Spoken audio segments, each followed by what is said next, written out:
Okay, welcome to the Opperman Report. I am your host, Private Investigator Ed Opperman. This show is brought to you by Audible.com. You go to audibletrial.com/Opperman Report. You go there, you sign up for free, you get yourself a free audiobook.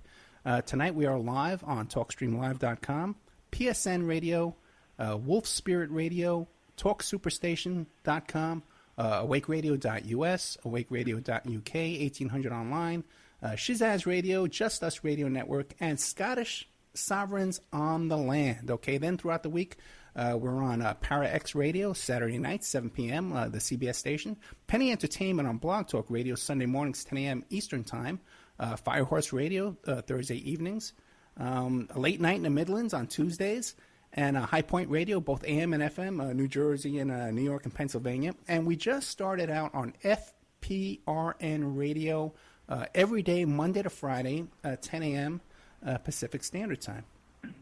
Coming up soon, we're going to be hooking up on Cave Radio Broadcasting and Northern Lights Radio, so we're still working on that. Tonight we have Nick Brynat. He's the author of The Franklin Scandal and Confessions of a D.C. Madam. Okay, and you can find his books. I got the link to his books up on my blog, The Opperman Report.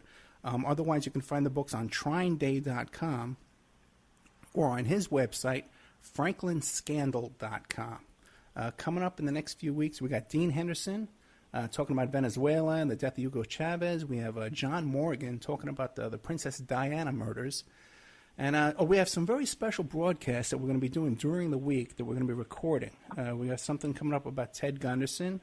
Also, the 1979 San Diego school shooting that inspired the song I Don't Like Mondays.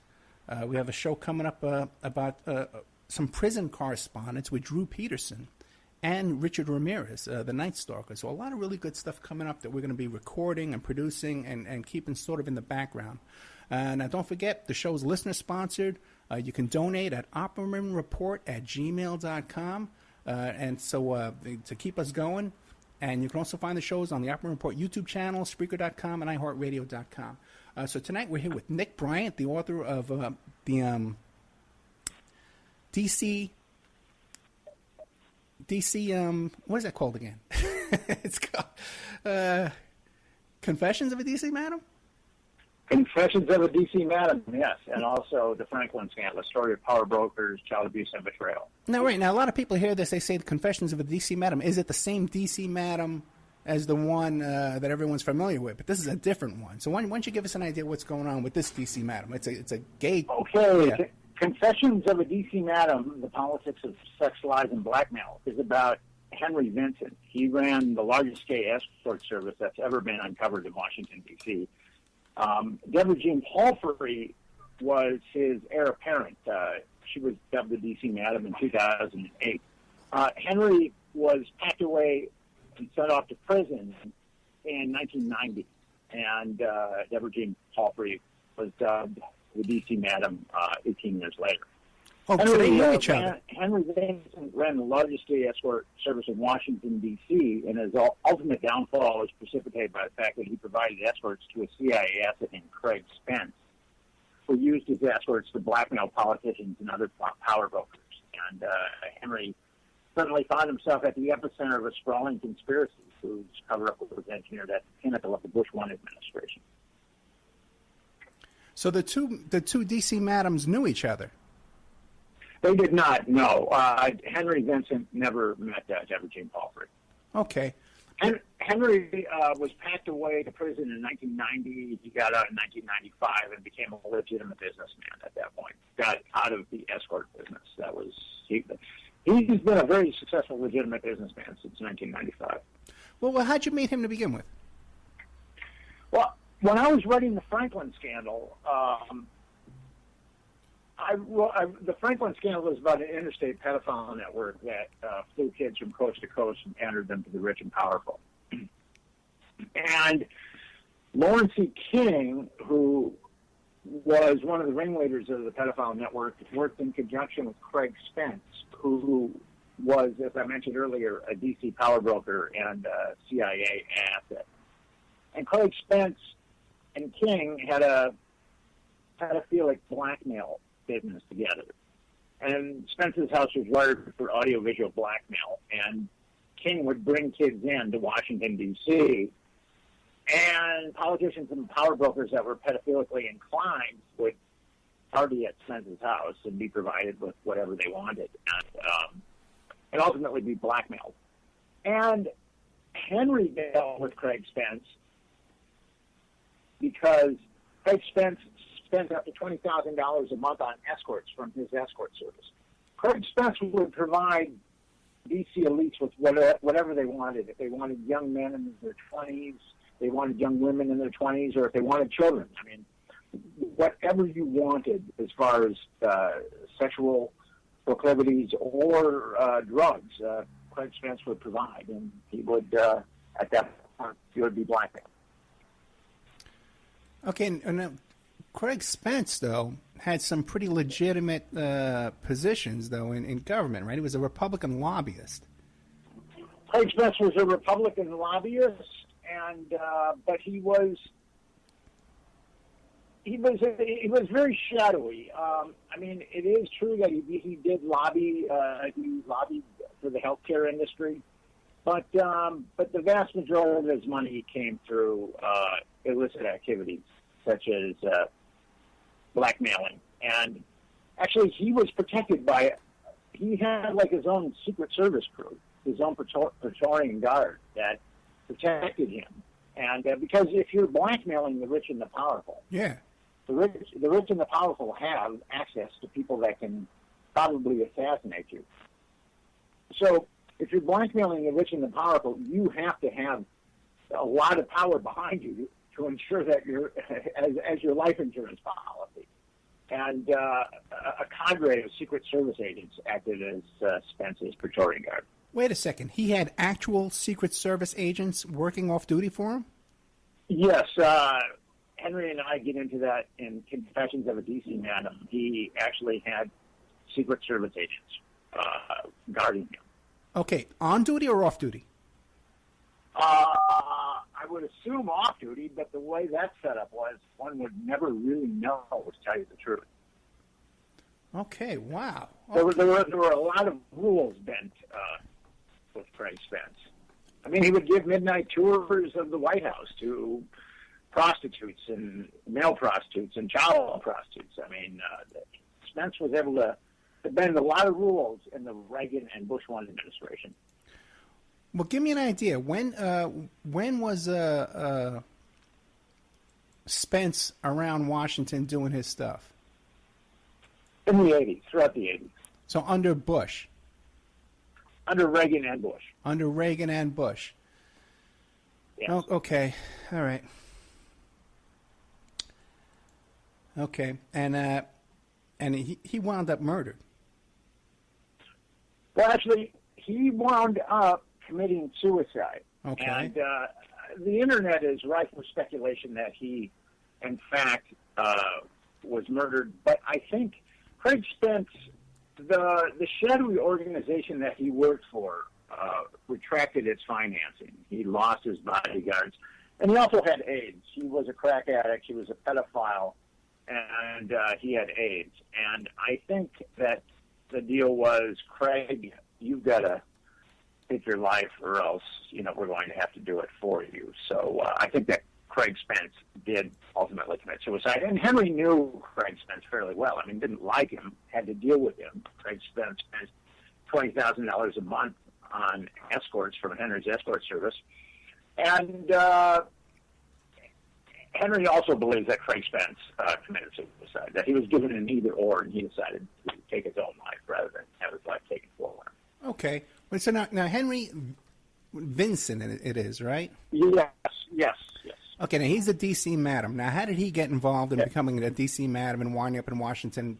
It's pretty high-level stuff. How did he get involved in that? Now, that is kind of a comedy of errors that even Henry is.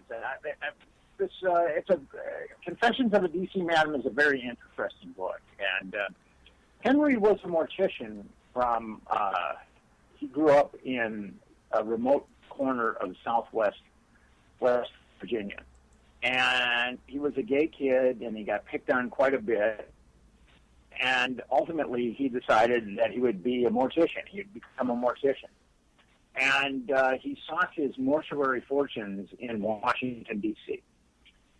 And he started to hang out with a couple of other gay morticians. And Henry lived a really pristine life. I mean, he did his first sexual encounter until he was 21, and never really a drinker, never a drugger, just really, he was kind of a mild-mannered mortician, a gay mild-mannered mortician.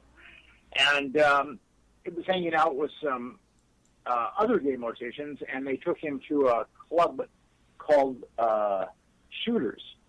And Shooters was a gay exotic club, and where there'd be gay exotic dancers. And Henry met a gay exotic dancer who he kind of became enamored with, and invited the guy out for a date. And then during the course of their dinner, this gay exotic dancer told Henry that he was also an escort. And Henry's 26 years old. Now, he had lived a very sheltered life. He had never met an escort before. I mean, that's how sheltered his life had been. And this dancer / escort was telling Henry how difficult it is to work for a solid escort service, because escort services are always fly by night and they're always problematic.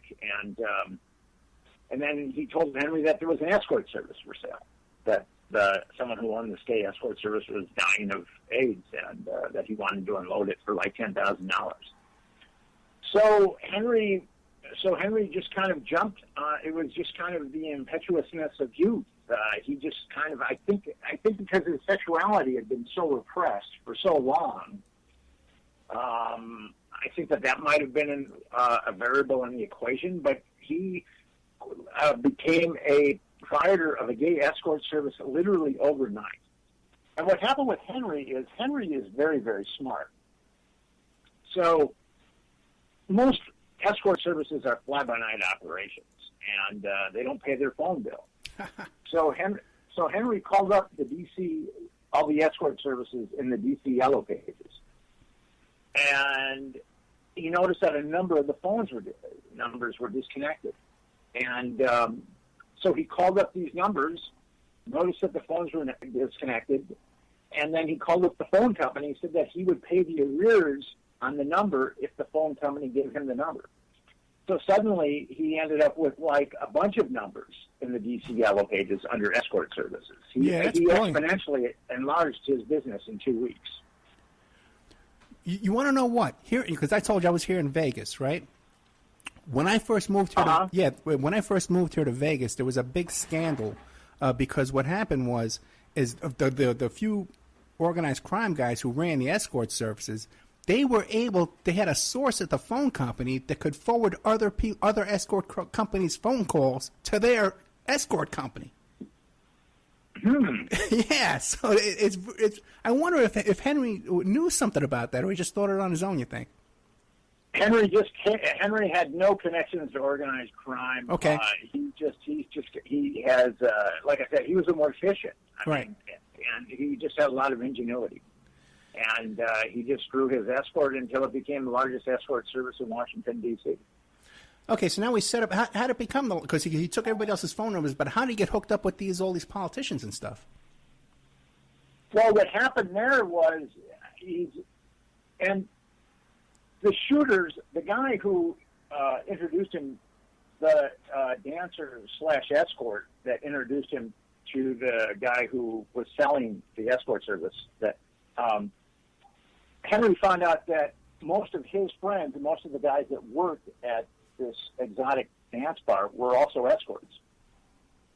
So Henry just had an instant pool of employees.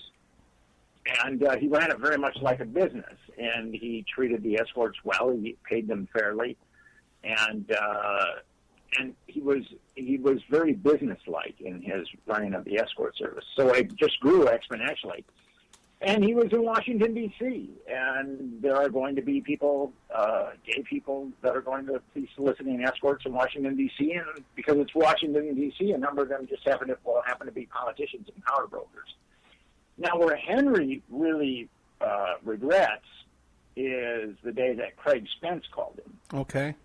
Craig Spence was the power broker CIA asset whose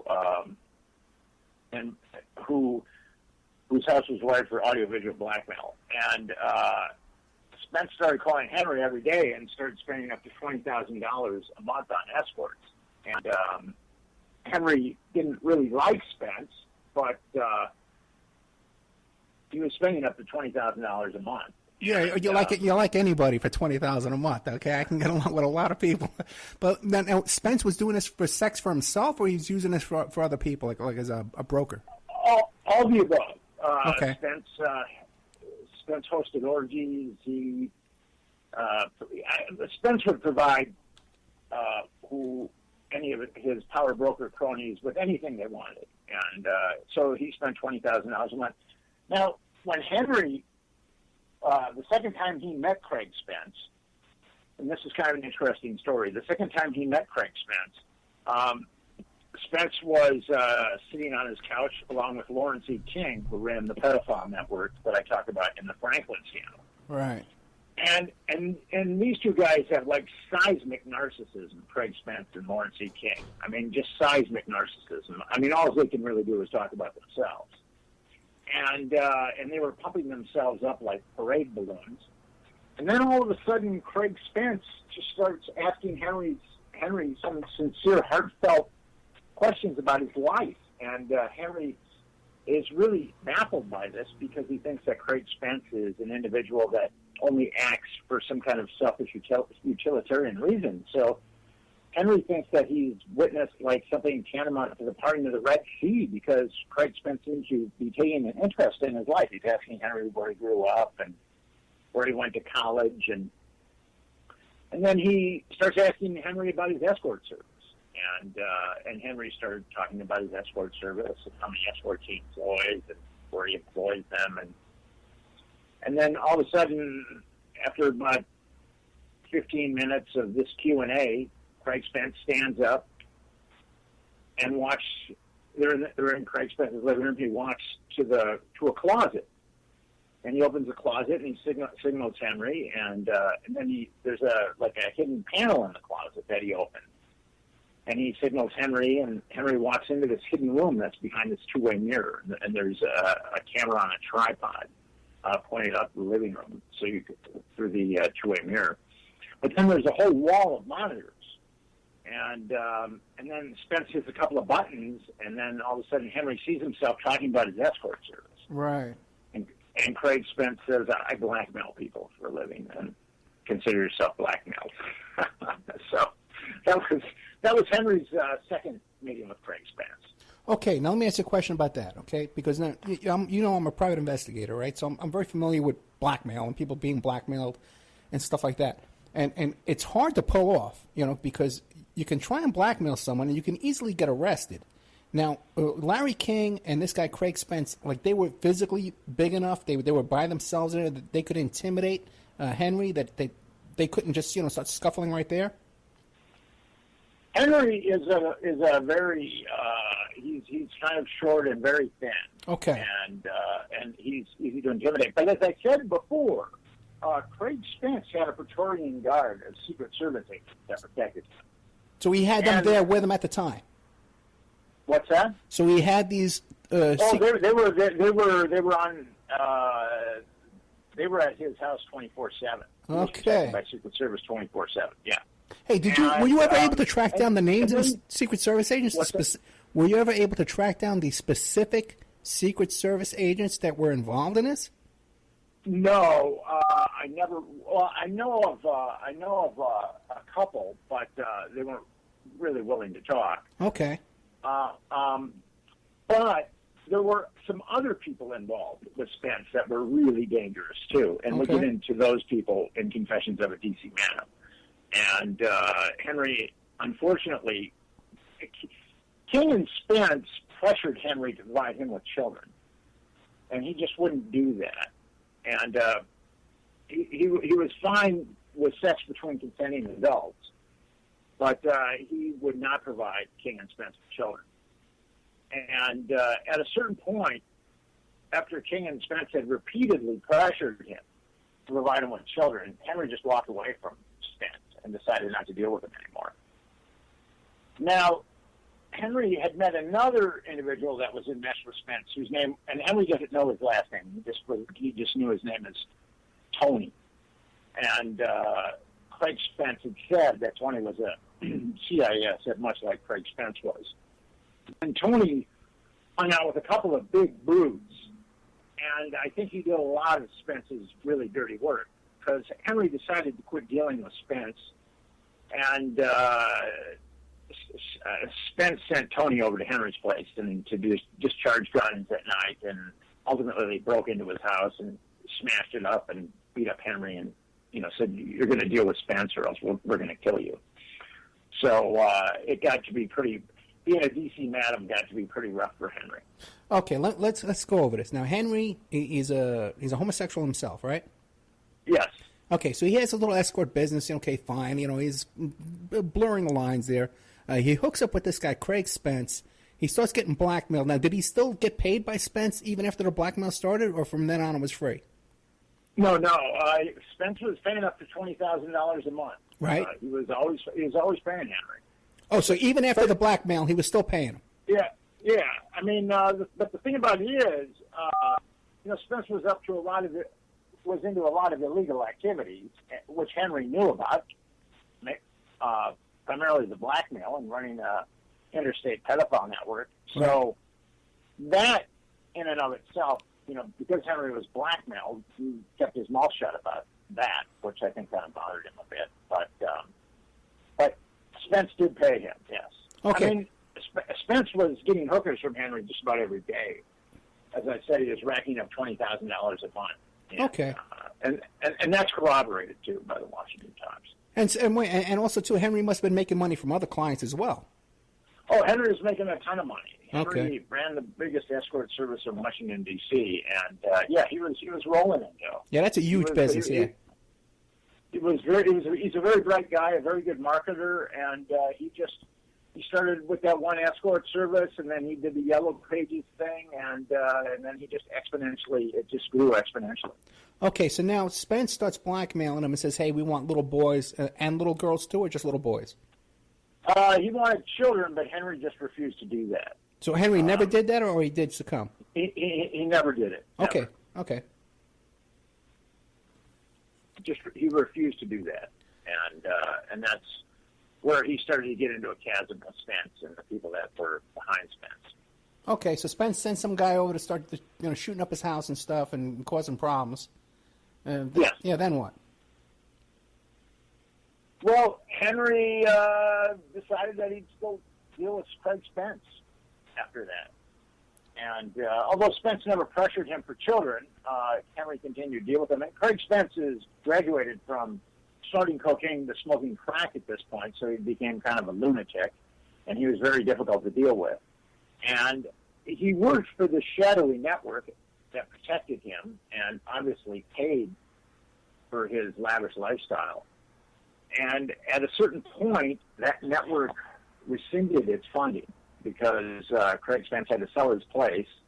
He had a very nice home in an upscale part of Washington, D.C., and he had to sell his place, and ultimately the Secret Service agents that were protecting him no longer protected him. So at a certain point, I think Craig Spence got too dysfunctional Right. to be the point man for this blackmail operation. So that shady network that he was working for, that I believe was CIA affiliated, ultimately rescinded its financing. Now you said that Spence was hooked up with the CIA. Now what did that involve? Well, Craig Spence was a CIA asset. Okay. It's been corroborated by Craig Spence told that to Henry. Craig Spence told that to Washington Times reporters, and Washington Times reporters corroborated it through their intelligence connections that Craig Spence wasn't a direct employee of the CIA, but he was a CIA asset. So somehow he was being used by the CIA for something, but we don't know what his duties were for the CIA. Well, his duties were blackmailing people. Right. Because that's what he was doing. Right. As I said earlier, he was blackmailing some of the most powerful men in the country. And you don't blackmail the most powerful men in the country unless you've got like an army behind you. No, I hear you. Because because some of these powerful men have their own armies. So you've got to have a massive army if you're going to blackmail people. Okay, so now if he's working for CIA, the people he must have been blackmailing must have been like foreign people, right? Foreign governments, foreign, politicians and stuff. America, foreign governments, politicians too. I believe that American politicians were certainly in that mix. Okay, do we have any idea of any names of who he was blackmailing? Well, we don't have names of who he was blackmailing, but we do talk about names in Henry's book. Okay. And the thing about it is, with Henry wasn't there when Spence was blackmailing people, but the thing about it is, this shadowy network that provided Spence with his blackmail abilities and blackmail technology and protected him, they were obviously blackmailing everybody that they possibly could, because they knew exactly who called Henry. I mean, any politician or power broker that called Henry, they knew exactly who Henry was providing escorts to, because they tapped his phone. So this shadowy network they were certainly blackmailing people through Spence's house, but they also, I believe, were cognizant of who Henry was sending gay escorts to, and they were probably blackmailing those people too. Gotcha. Now, were these legal wiretaps on Henry's phones? No, they were not. How does Henry know he was being wiretapped? Because there was a box truck right outside his apartment, and guys with suits would go in and out of it occasionally. I know, because they didn't care if he knew or not. You know what I mean? Yeah. I mean, that's kind of a giveaway. Yeah. Okay, I can totally see that. Okay, now, so then what's the next big event? Henry gets busted, or? Well, what happens is, Henry's providing escorts to a lot of big shots, like William Casey, the head of the CIA. Really? Wait! Casey was dating boys? Yeah, he was getting he wanted underage boys, but Henry provided him with young men. Really? Okay. So Casey was having sex with men. Okay. Yes. According to him. And he had a strange ritual. He liked according to Henry, Casey liked these escorts to anoint him with various oils. Really? And yes, and he also had erectile dysfunction. So that's how William Casey was brought to Henry's attention, because his escorts would talk about this kind of abnormal gentleman who wanted to be anointed with oils and had erectile dysfunction. Okay, then let me ask you this. Now Henry's a smart guy. Yes. Why? And once you hear the name, okay, listen, I'm involved in crime, and now the name William Casey, the CIA director, is brought to my attention. I'm going to get the hell out of this business and get the hell out of town. Well, Henry was young. Okay. And he had the hubris and naivete of youth. I hear you. And when you're young, I mean, a lot of people, when they're young, they don't think that the laws of physics apply to them. I hear you. And, okay. Good answer. And Henry just had that hubris that ultimately would be his downfall. Right. Okay. So then, what other big names can you talk about? There was Larry Craig, Reagan's chief of personnel, associate chief of personnel, Charles Dutcher. Wait a second. Larry Craig was the guy that was tapping his foot in the bathroom? Yes. Okay, Larry Craig. Okay. And Barney Frank, and there were others, Alan Barron. Well, Barney Frank, you expect it, but Barney Frank, didn't he live with his own? He had his own guy there, right? He had a guy. Actually, the guy that he lived with was one of Henry's escorts. Oh, Frank Joby. So that whole wait a second. One of the escorts that Henry employed. So that whole big scandal where Barney Frank got caught living with a guy that was an escort and running an escort service, that was all connected to Henry's story. That's all connected to Henry's story. Yeah. Oh, see, okay, good. Now that's all documented. We know that. Okay, that's interesting. Oh boy. Actually, a lot of Henry's story is documented. No, yeah, his Craig Spence spending $20,000 a month on escorts is documented. Craig Spence is documented by the Washington Times. Craig Spence having blackmail equipment in his house is documented by the Washington Times, heavily corroborated by that. Craig Spence being a CIA asset, heavily corroborated by the Washington Times. So there's a lot of Henry's story that is heavily corroborated by the Washington Times. And the thing about it is the Washington Post covered it all up. Really? Yes. Well, was Henry working with any clients that maybe worked at the Washington Post, and then maybe that's the reason? No, the Washington Post has a long history of affiliation with the Central Intelligence Agency.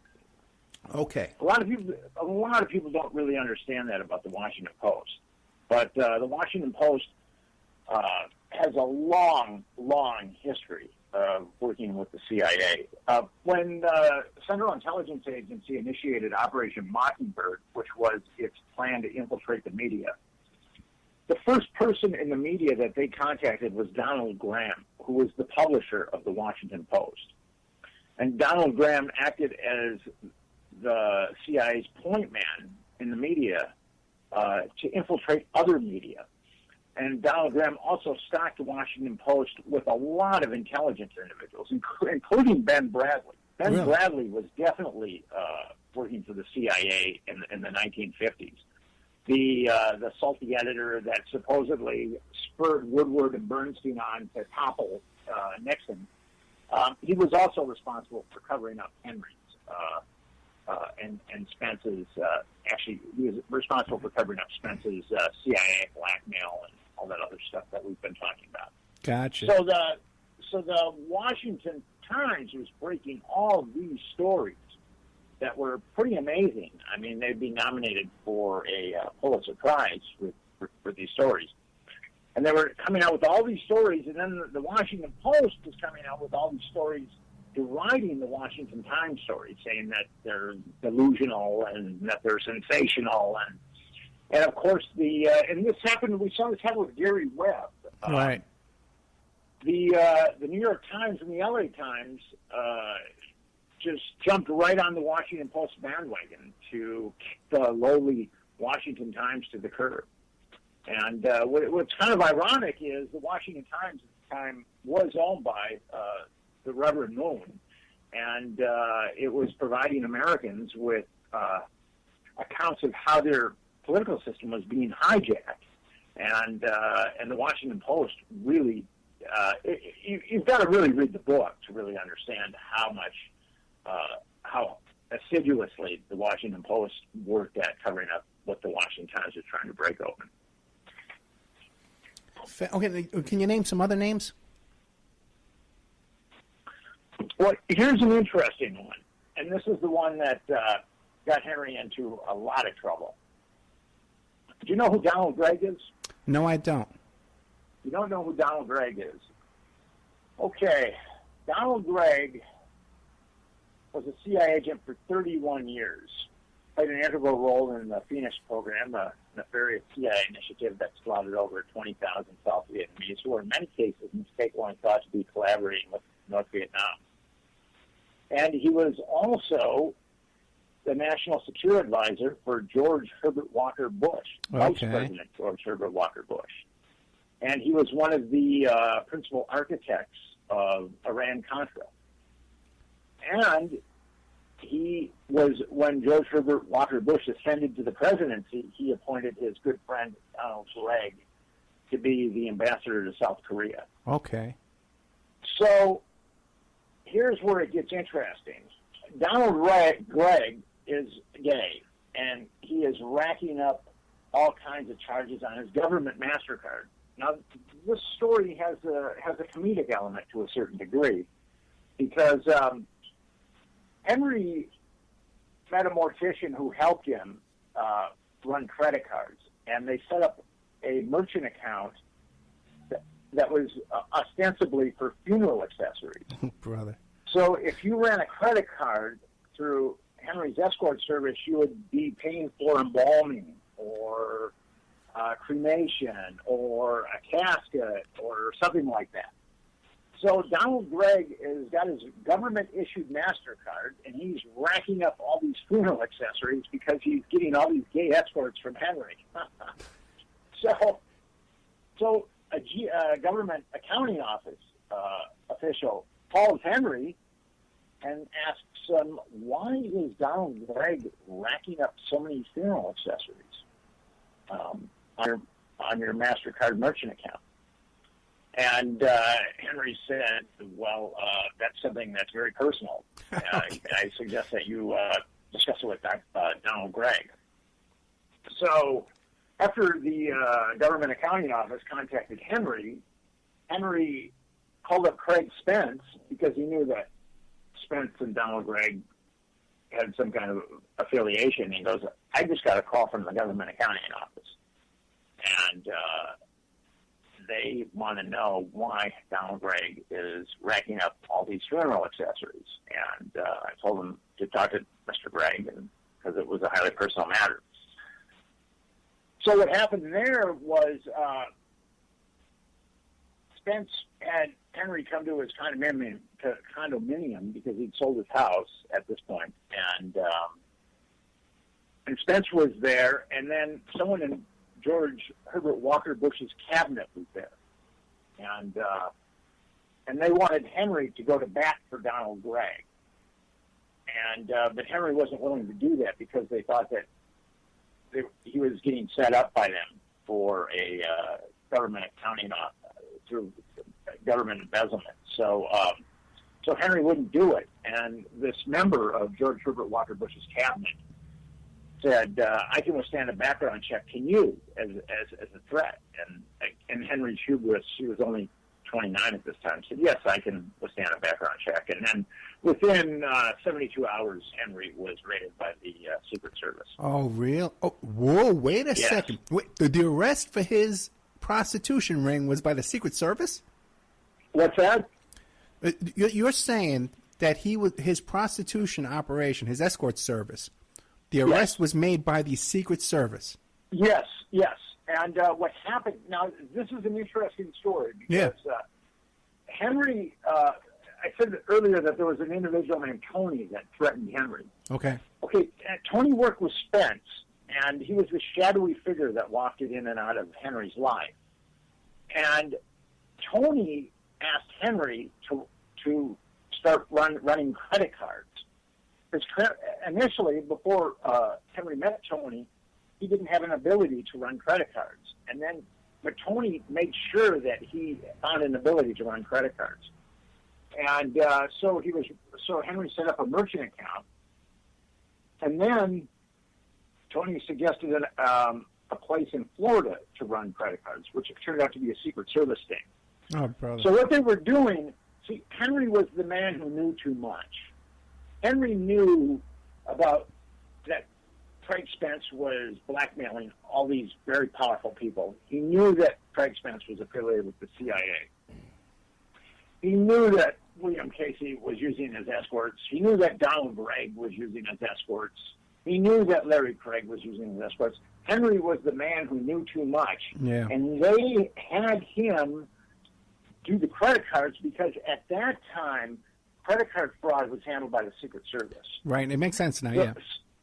So he was like a lamb led to slaughter because the Secret Service could completely control that investigation when they decided that the time was right to take Henry down. So they led him down the primrose path of processing credit cards, knowing that there would ultimately be a time when they would probably need to take him down just because he knew too much.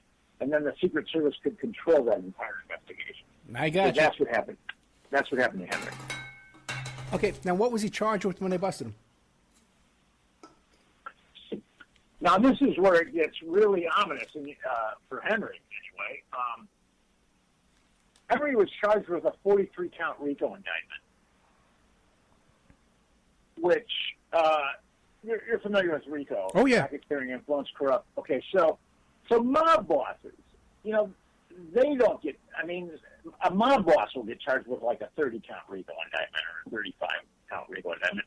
Henry was running an escort service, and he was charged with a 43-count RICO indictment. he was looking at 295 years in prison. I mean, he was only running an escort service. And that was the government's grand plan. They wanted to make sure that he didn't talk. So they essentially said to him, yes, you know a lot, and you could cause us a lot of problems, but if you talk, we will put you away for the rest of your life. So he decided that he would take the plea bargain. I mean, Greta Van Susteren represented him. Yeah, I know. We'll get into that in a second. But another thing is, too, now, when he's negotiating this plea, he doesn't have anybody to rat out because they don't want to hear about anybody he wants to talk about. Well, actually, they debriefed him for a number of days, and he told them everything. And this is amazing. Greta Van Susteren was representing him. Yeah. And they were debriefing him, and he was saying all kinds of incriminating stuff about him, and naming various politicians and escorts, and a member of George Herbert Walker Bush's cabinet. I mean, he was giving them everything, and Greta, but he was heavily incriminating himself, and Greta Van Susteren didn't go to any of those debriefings. Oh my God! Wait, was this what's called like a free talk? He was having a free talk where he couldn't be charged with any of those things he was talking about? No, well, I mean, they had yet to give him any kind of. I mean, he was cooperating at that point, and they could decide. I mean, but just because you're cooperating, that doesn't mean that they're going to knock off years. I mean, you're working in the direction of knocking of leniency, but that doesn't necessarily mean leniency. How did he hire Greta? How did he hire Greta Van Susteren? His mother had heard about Greta Van Susteren, and she suggested that he hire Greta, and I think Henry would have regrets that very much. Now, this was before O.J.? This was before Greta really became big. Okay. This was in 1989-90. Right, that's before O.J. Okay, good. Okay. Before the juice. Yeah, that's before the white Bronco chase, okay? Oh, my God. Okay, so now he hires Greta Van Susteren. She does not attend any of these talks with the DA's office and with the... who was interrogating him? The Secret Service? The Secret Service. The Secret Service controlled the entire investigation of Henry. Wow. Okay, so then what happened? He goes in there, he's telling them everything. Goes to his guts, and then they ultimately say, well, Henry, we're going to give you 5 years. Okay. And he goes and he does his 5 years. And Greta was his lawyer from start to finish? Yes. Okay, and he got a 5-year... And he did. Yeah, he had to go to prison for 5 years. All right, how'd that work out? Well, he got out of prison and he got a master's degree in integrated marketing and became a very successful businessman, legitimate businessman. So he got out of prison about 35 years old. What's that? He got out of prison about 35 years old. Yes.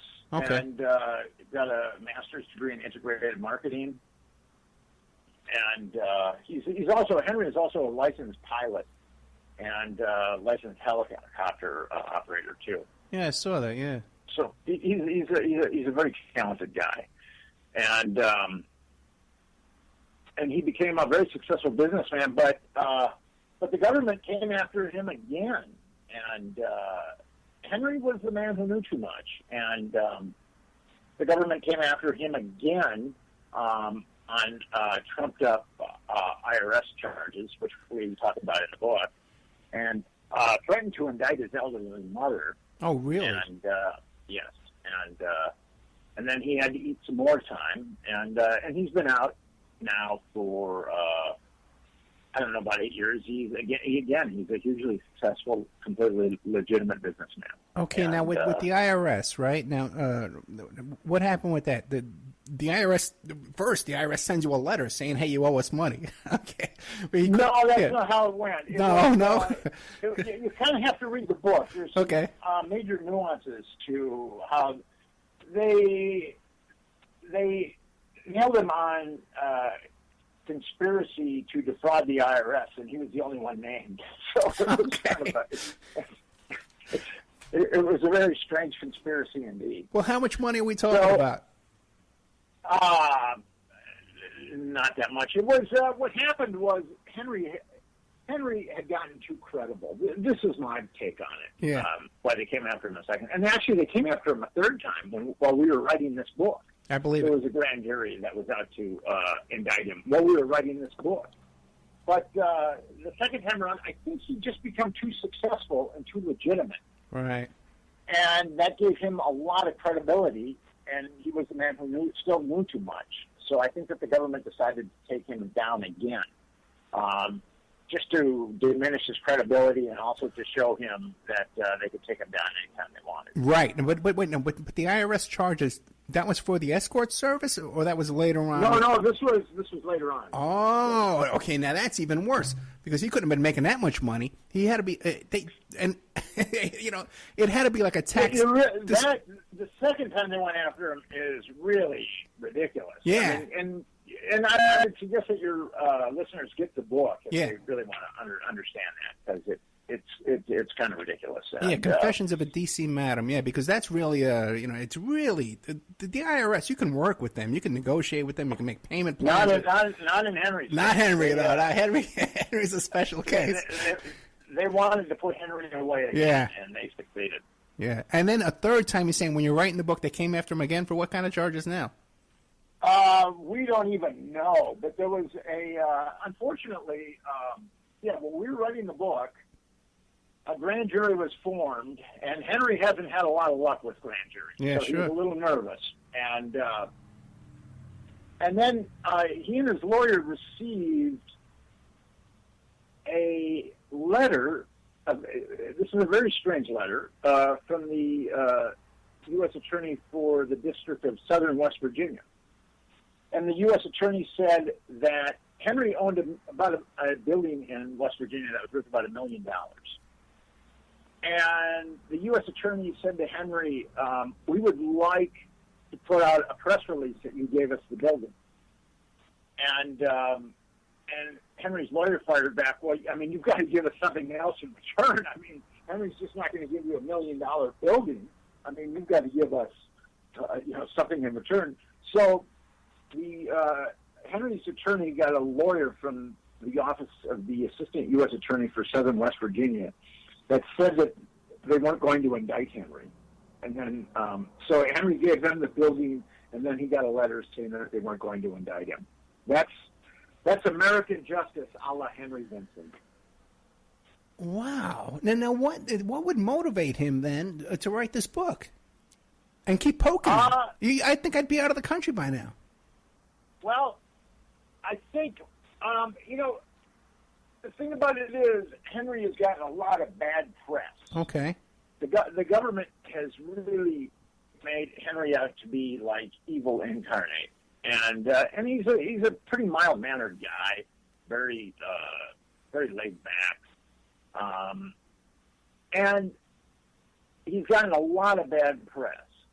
The Washington Post just skewered him when he was going away on the income tax stuff. The papers in West Virginia skewered him, and then he's back in the funeral industry, and American Funeral Insider, which is the top trade magazine for the death care industry, has been skewering him over the last couple of years, 2 or 3 years.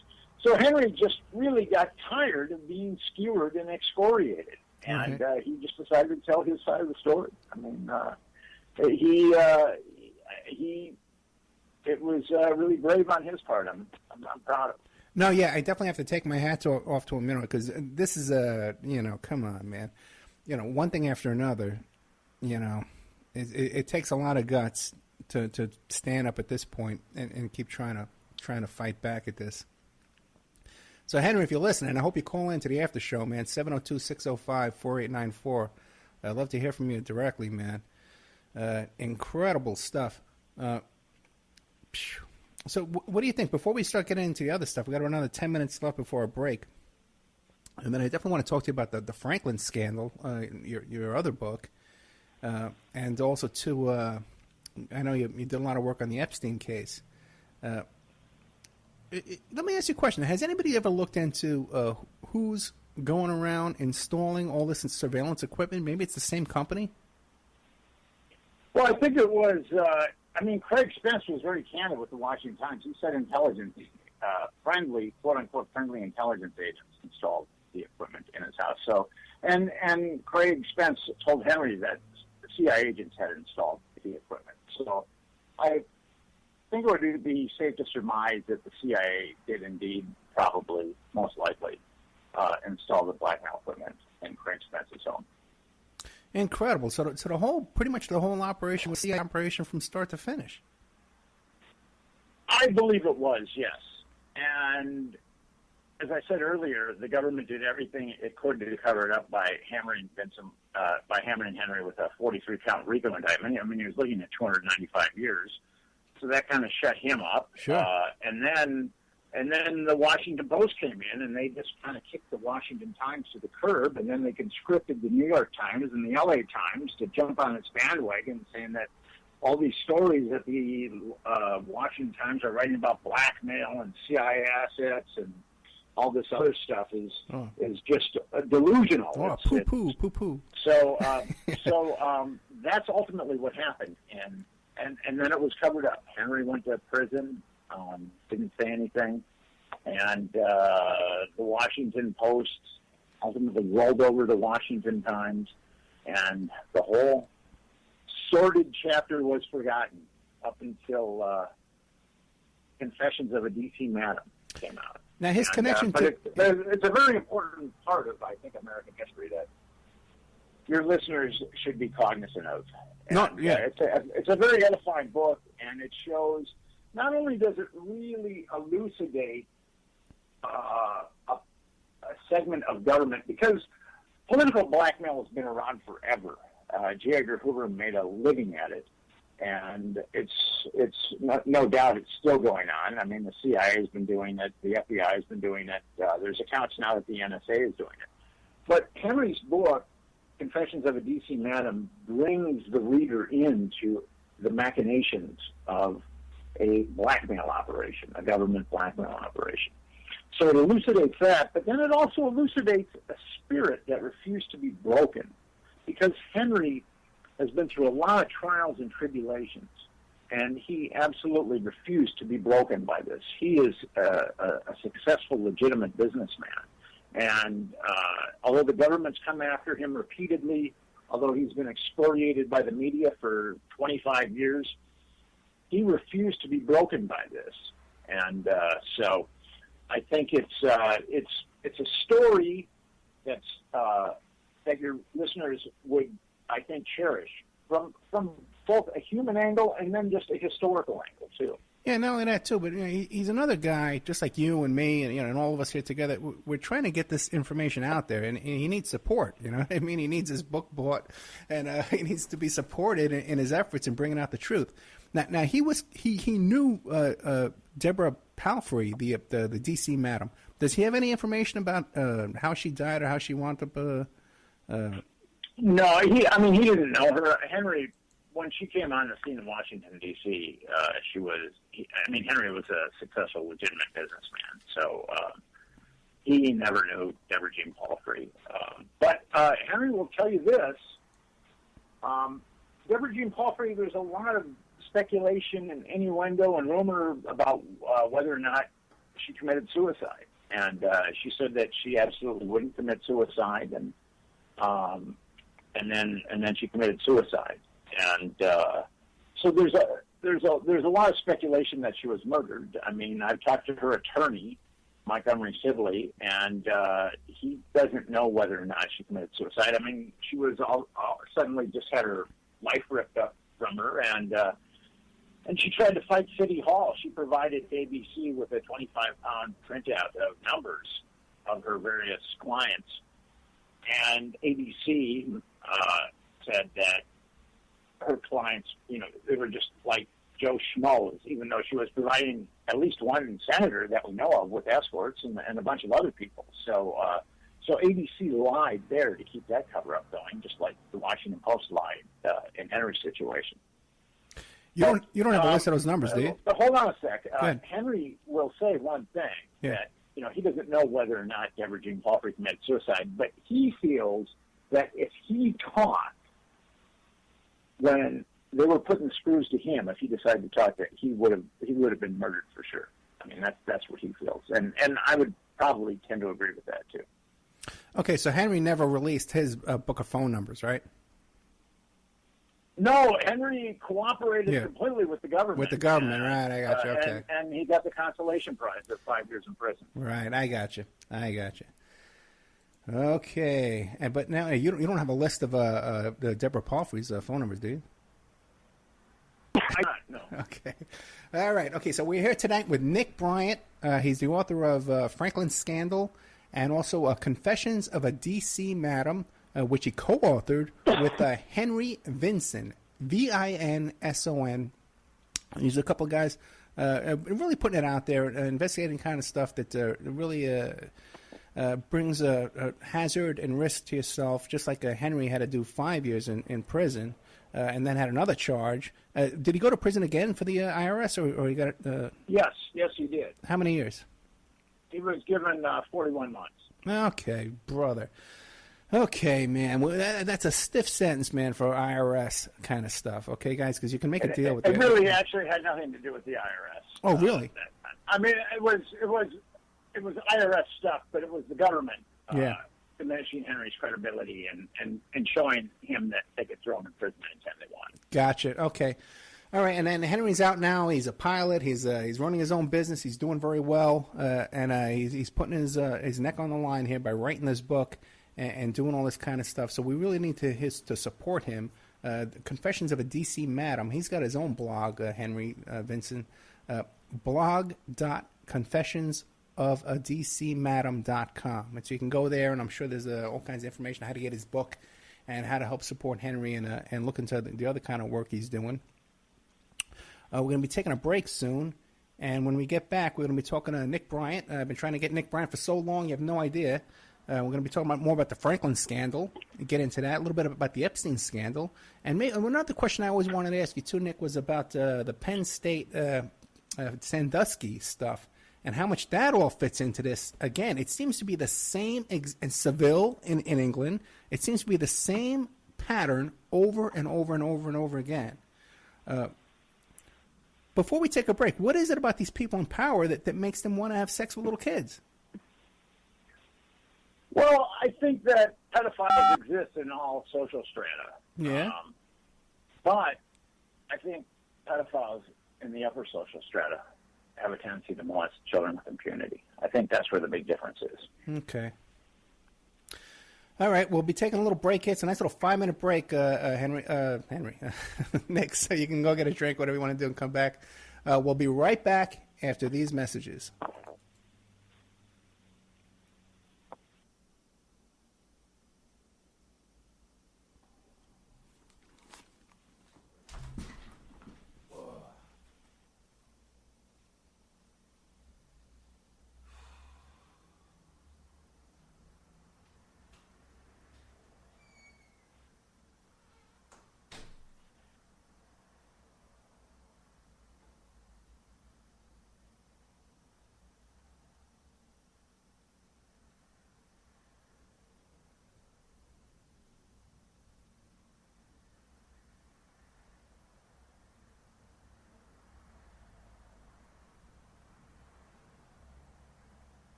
Okay, well, I'm hearing that our ad didn't play, but I guess we'll have that straightened out by next week.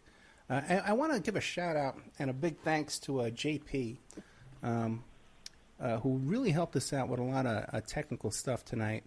And JP is he's the owner of everbeyondradio.com, and you can check out his radio show archives, and he has awesome meditation products and shungite and crystal devices. And he does soul readings, all kinds of stuff. Okay, I was going to say weird stuff, but good old JP. And he has another show called Journeys with JP on Revolution Radio at 8 p.m. Mondays in Studio B. And good old JP is a really cool guy, and he helped us out with a lot of stuff tonight. But we're here tonight with Nick Bryant. Written a book called Confessions of a D.C. Madam, but he's also very well known for his book. It's a pretty recent book too. Is The Franklin Scandal. Okay, and we have a link to that on my website as well. So we are back with Nick Bryant. Nick, are you there? I'm here. Okay, brother. I'm back. Thank you very much. Now, tell us about the Franklin scandal. I've had Mayor Jim Rothstein on the show, and I know he helped out with that kind of stuff. He knew the camp and stuff. But give us an overall version, and then we'll get into more details on the Franklin scandal. Okay, the Franklin scandal is a book that I spent 7 years writing. It's about an interstate pedophile network that flew kids from coast to coast and pandered them to the rich and powerful, and also the political elite. And in Henry's book, we talk about Craig Spence, a CIA asset who had his house wired for audiovisual blackmail. Well, Lawrence E. King of Omaha would fly these kids around the country. And with the Franklin scandal, I acquired most of the documents that were sealed by a grand jury, and I also acquired the sealed grand jury testimony. And a lot of those documents, I collected over 200 flight receipts, and most of the flight receipts go to Washington, D.C., and a lot of the kids who I interviewed talk about being flown to Washington, D.C. And there, Craig Spence had his party house that we talked about about last book, Henry's book, that was wired for audiovisual blackmail. And ultimately what happened there was 2 grand juries were formed to say that this pedophile network didn't exist. And I have the sealed transcripts of one of the grand juries, and I showed that grand jury was truly a travesty of justice. Hey, let me ask you a question. How did you get a hold of the sealed transcripts? You get people to trust you after a while. Okay. And once you build up trust, and they firmly believe that you will not, because the people that did give me the sealed testimony, they could potentially end up in prison for doing that. So they trusted me to the point where they knew that I wouldn't give them up. Okay. And that I would eat 18 months for contempt before I'd give anybody up. So once I established that kind of trust, and it took a while, it took about 4 years. I worked on the Franklin scandal for 7 years. But once I established that trust over the course of about 4 years, I was able to get the sealed grand jury testimony. And I don't know if your listeners really know how a grand jury works, but I should probably fill that in a little bit. A grand jury has like an authoritative ring, like the gods from Mount Olympus have sent down a decree. When people hear a grand jury indicted such and such, it's like the gods from Mount Olympus have sent down a decree. But grand juries are very notorious because they're easily hijacked. With the grand jury, you appoint a special prosecutor. And then you have grand jurors who are just regular citizens that have just shown up for jury duty, and they've been funneled into a grand jury. And whatever evidence the special prosecutor deems worthy, whatever witnesses the prosecutor deems worthy, those are the only witnesses that are called. It's not adversarial at all. The special prosecutor controls who the grand jurors hear and what the grand jurors see. So there was a New York chief appellate judge that once said that grand jurors have so much power, or special prosecutors have so much power over grand jurors that they could get grand jurors to indict a ham sandwich. And I show in my book, The Franklin Scandal, that the one grand jury, the state grand jury, and the federal grand jury was essentially the same, but I didn't get the sealed transcripts for that one. I got the sealed transcripts for the state grand jury. I show what a travesty of justice it was. It was hijacked. It let all the perps off completely walk for molesting all these kids. And there were two kids who stood up to this unbelievable juggernaut of power and corruption, and they were indicted for perjury. The girl, Alicia Owens, was looking at 160 years for perjury. She was indicted on 8 counts. Each count carried up to 20 years. And the boy, Paul Benassi, was looking at 60 years. He was indicted on 3 counts. So in this particular grand jury, it cleared all the pedophiles, and it indicted the kids that wouldn't talk or that refused to recant their accounts of abuse. Right, because in these grand juries, not only can they convict a ham sandwich, but they can also let a mass murderer free, very easily, because they can totally run the DA totally runs it and gets what he wants every time. Yeah, special prosecutor. Well, the DA is generally who appoints the special prosecutor, and sometimes in Henry's case, the principal person that was prosecuting Henry was Alan Strasser, who was an assistant U.S. attorney for the District of Washington, D.C., and he was appointed to indict Henry, and through the book it had a 43-count RICO indictment. So, I mean, that was obviously a travesty of justice, too, because Henry was just operating escort service. So there have been innumerable examples of grand juries that have been hijacked, and Americans really don't understand the grand jury system, which is truly a sad scenario, because if they better understood the grand jury system, they wouldn't give as much credibility to grand juries as they give. Because and I think the grand jury system needs to be overhauled, because it's just too easy. It's just too easy to indict people that shouldn't be indicted, and to let people walk that shouldn't walk. I mean, it's really it's a system that needs to be overhauled. Well, let me ask you this. In the Franklin scandal, whatever happened to the careers of these prosecutors in that case? Well, in the Franklin scandal, everybody who was part of the judiciary that enabled the pedophiles to walk and ended up putting Alicia Owen away in prison, the girl who wouldn't recant her abuse was sentenced to between 9 and 15 years for perjury. She was indicted when she was a 21-year-old girl. She started getting molested when she was 15, and she was indicted when she was 21. And when she was 22, she was sentenced to between 9 and 15 years in prison. Little girl. Yeah. And she ended up serving nearly 2 years in solitary confinement.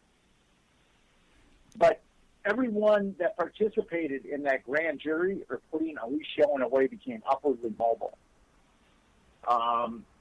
The U.S. magistrate that participated became a U.S. District Court judge. The assistant U.S. attorney that participated in the cover-up became a U.S. magistrate. The prosecutor of Alicia Owen, and in my book I show that her trial was very much a kangaroo court. The prosecutor of Alicia Owen, he became a Douglas County District Court judge. Omaha is in Douglas County. And then the prosecutor after him, who ensured that Alicia Owen stayed in prison because her trial was filled with so many travesties of justice, and there were multiple appeals, he became an assistant U.S. attorney. So, and then on the flip side, because Henry's story is kind of a continuation of this, on the flip side, the U.S. attorney for the District of D.C., who covered up Henry's story, he became an assistant U.S.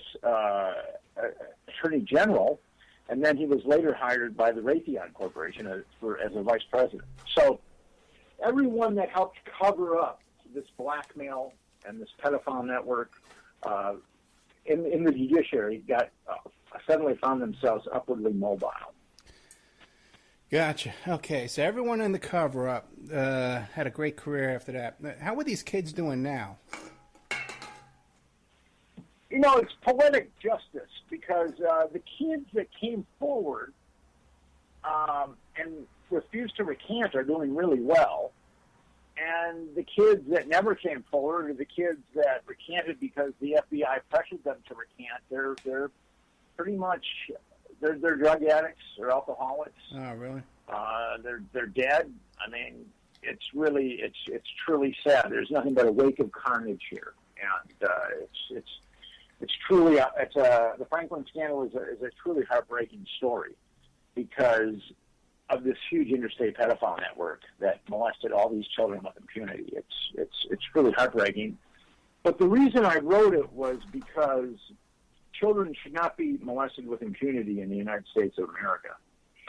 The judiciary, both state and federal, should not assist pedophiles in molesting children. And in this case, both state and federal judiciaries assisted pedophiles in molesting children. So I just felt like this was a book that had to be written. And I've had written a lot about children's issues before I wrote the Franklin scandal. Actually, I wrote a book called America's Children Triumph or Tragedy, where I looked at all the problems of lower socioeconomic children growing up in America. And when I came across that Franklin pedophile network, I decided that I just had to hang in there and write a book about it. It took me 7 years. It took me a lot of work, but I'm glad that I wrote the book. Well, let me ask you this. Why don't you describe that case, the whole story about Larry King and the Franklin Credit Union, and give people a little overall view of what happened there. But then I want to hear about how did it even get before a grand jury? Like, how did this, if it was all being covered up so much, how did it even get to the grand jury to begin with? Was it to shut these kids up, I think?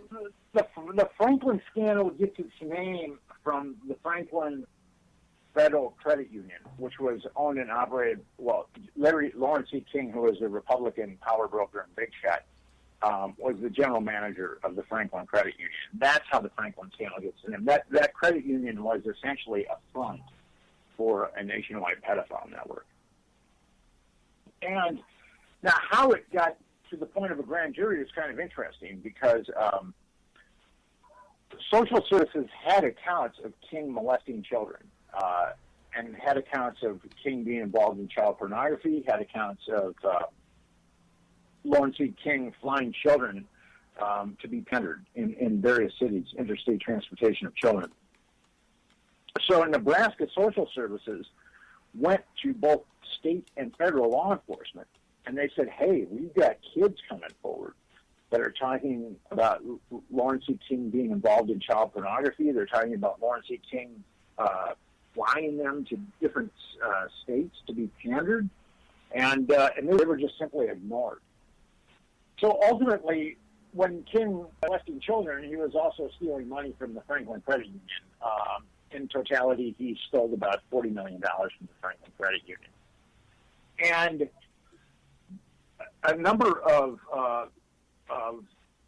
Nebraska senators were perplexed how King could steal $40 million from this credit union because federal credit unions are supposed to be audited every year, and this credit union had been audited in 4 years. So they set up a committee called the Franklin Committee to look at the looting of this credit union and why this credit union had been looted over the course of all these years and it hadn't been audited. So when this Senate subcommittee formed, the state subcommittee formed, these social services personnel came to the senators and they said that the Franklin Credit Union was essentially a front for a nationwide pedophile network. So these senators hired a very good investigator named Gary Caradori. Okay. And he started to find victims. In addition to the victims that had already come forward, he started to find other victims. And he found himself, the FBI went into a full court press at that point. They started threatening people who were meeting with Caradori. They started threatening Caradori. I mean, Caradori's phones were tapped. He was followed. And Caradori got the mother lode of evidence in Chicago, one of King's blackmail photographers had become disenchanted with King for whatever reason. I'm not quite able to figure that out. And he gave Gary Caradori a bunch of pictures of King's pedophilic orgies, where the pictures showed who the kids were and who some of the power brokers were. And Caradori was flying back to Nebraska, and he was going to break that case wide open, and the dominoes were going to start falling in Omaha, and they were going to fall all the way to Washington, D.C., and his plane just mysteriously broke up over Lee County, Illinois, and he was killed. And the pictures were never recovered. But in the Franklin scandal, I've got 5 sources that say that Caradori acquired pictures in Chicago. Now, that photographer, he's back in prison right now, right? He is not. No, he's roaming somewhere in Nebraska, I do believe. I haven't talked to him. And, what was his name again? His name was Rusty Nelson. Rusty Nelson. Okay, correct. But he was rearrested recently. He was arrested about 5 years ago, 6 years ago. Yeah, and what kind of charges was that? I think he was arrested for he did time for child pornography, and I think he was arrested for not registering as a sex offender. Okay, and now he's back out and he's wandering around. He's like on the run, hiding. I have no idea. I haven't talked to him in a number of years. Yeah, because he did some interviews too, as well, talking about all this. Oh boy. Okay, and what about now? There were some allegations in the Franklin case about Hunter S. Thompson. Not true. Okay, really? Not true. I don't believe that they are, but they might be. I don't know. Wait, you're not familiar with the allegations, or that you don't believe that? I'm familiar with them. Okay. I just don't know what to make of that. I'm not going to comment on it. Okay, very interesting though. Okay, so you don't think that you think possibly that Hunter S. Thompson had nothing to do with any of this? I have. I'm not going to comment on okay. it. I'm okay. not sure. Okay, good, because that's one of my big questions that I've always had about this, because I've heard his name brought up over and over, and I just wondered about it.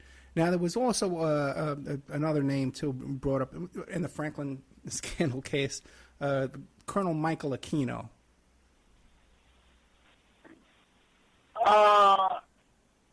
According to one of the victims, and according to Rusty Nelson, Aquino was affiliated with King. Aquino has denied that, though. Right. So, but I wasn't able to find any other corroboration other than one of the victims and Rusty Nelson. Okay. Okay, very interesting.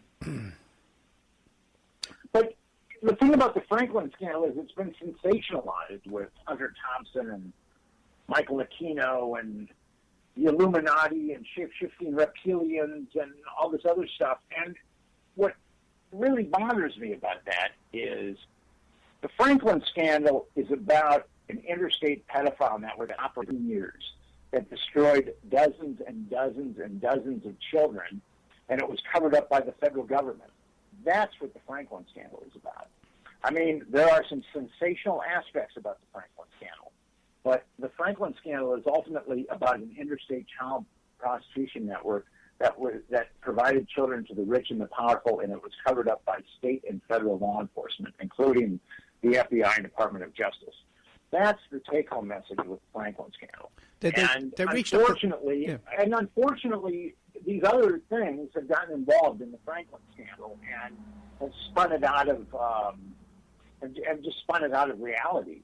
And that's a little frustrating for me because I looked into this for 7 years and Gotcha. I talked to people about the Franklin scandal, and then they start talking to me about like the Illuminati and shape-shifting reptilians. And the Illuminati and shape-shifting reptilians never came up in my investigation of the Franklin scandal, and I investigated it for 7 years, and those things never came up. So I would have to surmise that I know the Franklin scandal is probably better than anybody alive, and I have never come across shape-shifting reptilians or members of the Illuminati when I've investigated the Franklin scandal.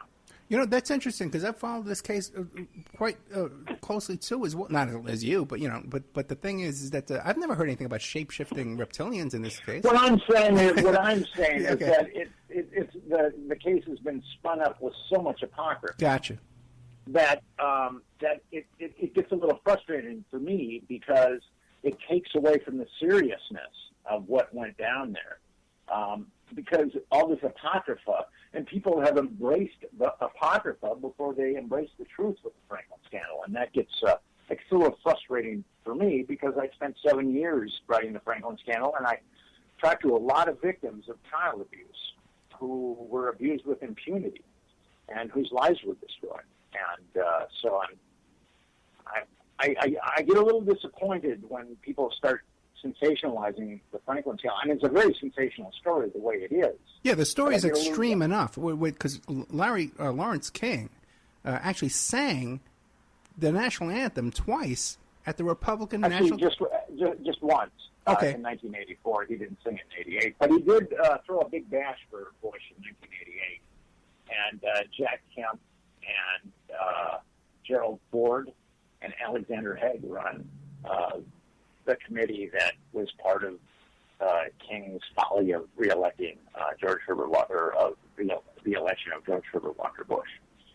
So yes, there were a lot of powerful people associated with Larry King, and he was part of the blackmail operation that we talked about earlier. Right. So it's a very sensational story. It's just all this apocrypha has inundated this story, and it's a little frustrating for me because the real story is that all these children were abused with impunity, and people talk about this and that and this and that that really have that may or may not have something to do with the Franklin scandal, but at most there's tangential elements of the Franklin scandal.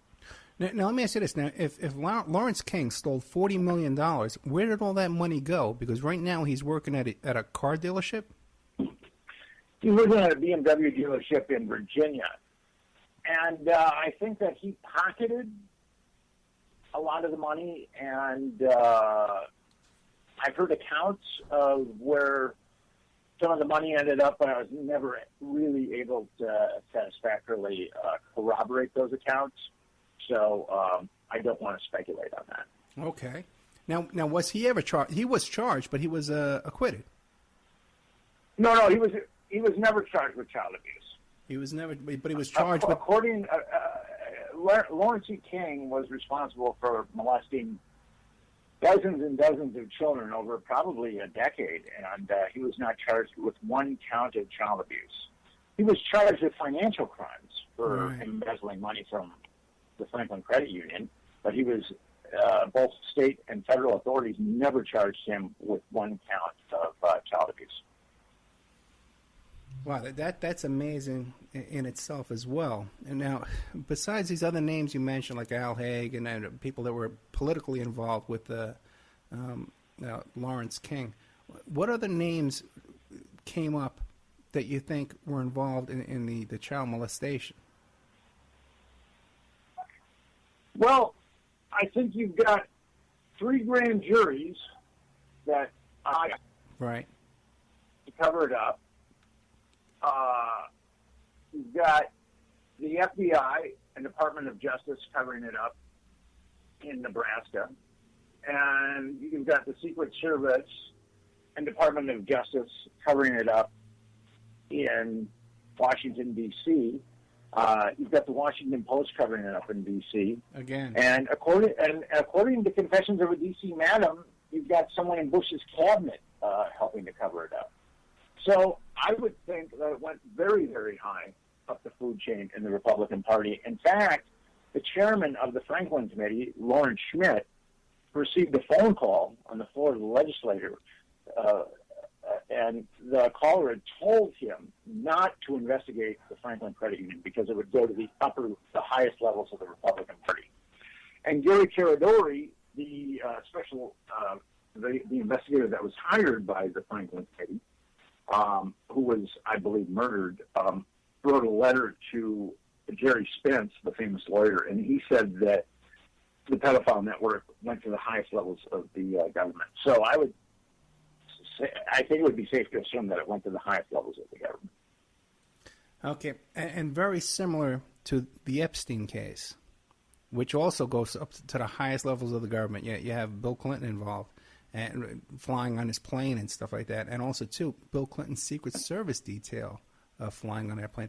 And again, the same thing as well with the prosecutors being kind of investigated themselves by Epstein's legal team. What can you tell us about the Epstein? So nothing stopped. If anything, it's getting worse. Yeah, the Epstein case is, again, powerful people abusing children with impunity. With the Epstein, one of the differences between the Epstein case and the Franklin case is the Franklin case was Republicans being provided with little boys. Okay. And in the Epstein case, it's Democrats being provided with little girls. So I guess there is truly partisanship when it comes to molesting children. That's so interesting, too. And you would always think that it's the Democrats that support homosexuality, and it's the Republicans that are Christian, and right wing. But here you look at it, it's fascinating when you think of it that way, It's just one of the idiosyncrasies of our power elite, I guess. Yeah. Now with Epstein, okay, one of the things that always interested me is where did this guy come from? Because he was at Lafayette High School in Brooklyn, and Coney Island, Brooklyn, a public high school, and then he winds up at these Cooper Union, and Cooper Union at the time was full scholarship.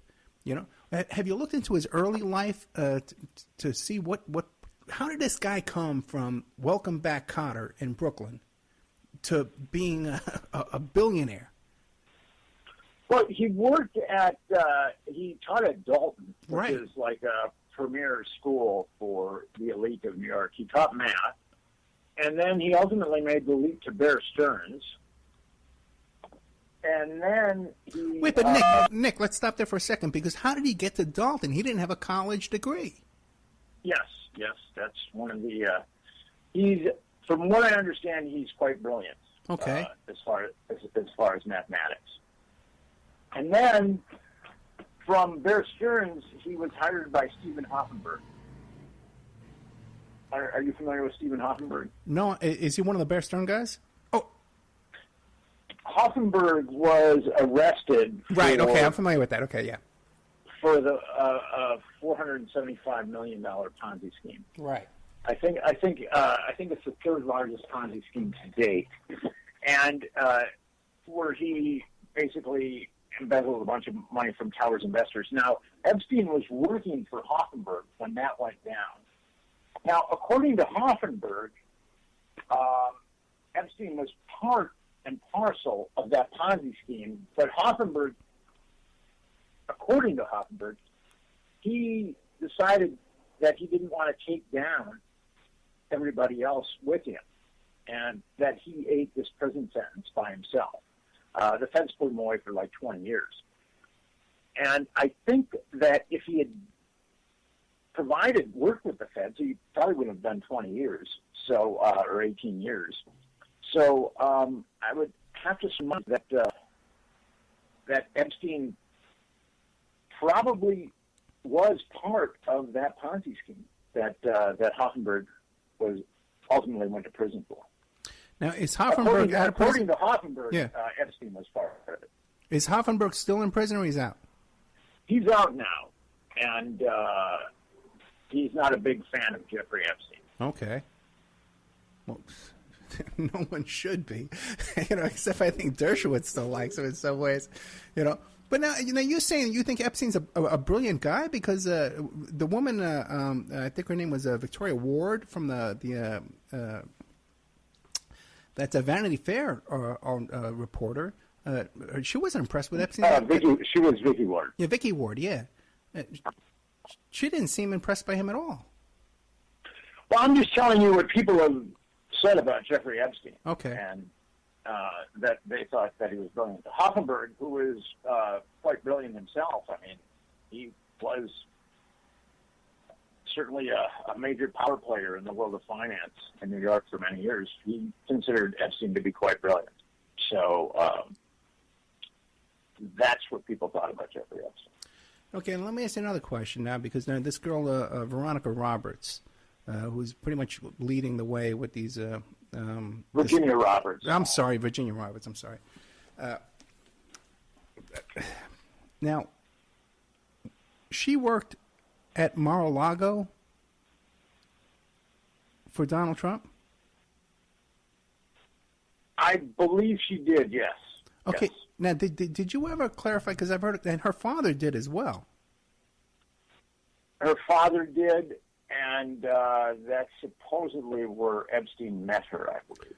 Right. Now how did, right, and now he was meeting all these other girls, because he had these young girls as pimps, basically trolling the high school for him there. Yes. But this other one he met... Actually, junior high. I mean, the Right. youngest one that we've found was 12. Yeah. So they were younger than just high school girls. I know, and when you read those the probable cause affidavit by these cops, it's just heartbreaking, because you read about these cops knocking on people's doors, and telling these parents, hey, your daughter's involved in this situation. The kids are lying to their parents. I have my daughter is 14. I could just imagine the horrific situation with all these people. But now, was it ever clarified where that Veronica, you said her name was Veronica Roberts? Virginia Roberts. Virginia Roberts. Okay, sorry. Virginia Roberts. Now did she work at this Palm Beach resort owned by Donald Trump as a hat check, a coat check girl, or did she work in the ladies' locker room gym there? I mean, she was like 14 when she met Epstein. So Right. if she did in fact work there, I mean, I'm sure it was kind of an under the table type thing. Right. I don't really know the particulars exactly of how Epstein met her, but there were a lot of. I was the one that released Epstein's black book on Gawker, Okay. and I was also the one that released all the flight logs that shows Clinton flying with Epstein. I was the one that released all that stuff on Gawker. You can Google Nick Bryant and Gawker, and you can download Epstein's black book, and you can also look at all the flight logs where Clinton is on flights with unidentified young girls. Alan Dershowitz is on flights with unidentified young girls. Those flight logs are quite telling, as is Epstein's little black book, which I was able to acquire a couple of years ago. What do you make of Chris Tucker being on that flight? I have no idea. It was a party plane. It was like a Lolita Express. Yeah. I mean, those guys were molesting those girls. Because Chris Tucker also flew around that young boy that had the criminal case against Michael Jackson. Yeah, I would say that if you're flying around with Jeffrey Epstein, chances are you're up to no good.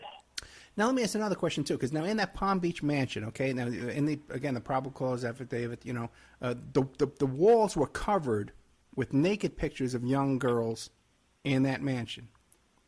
Now, there were pictures of naked girls. The walls weren't covered. Okay.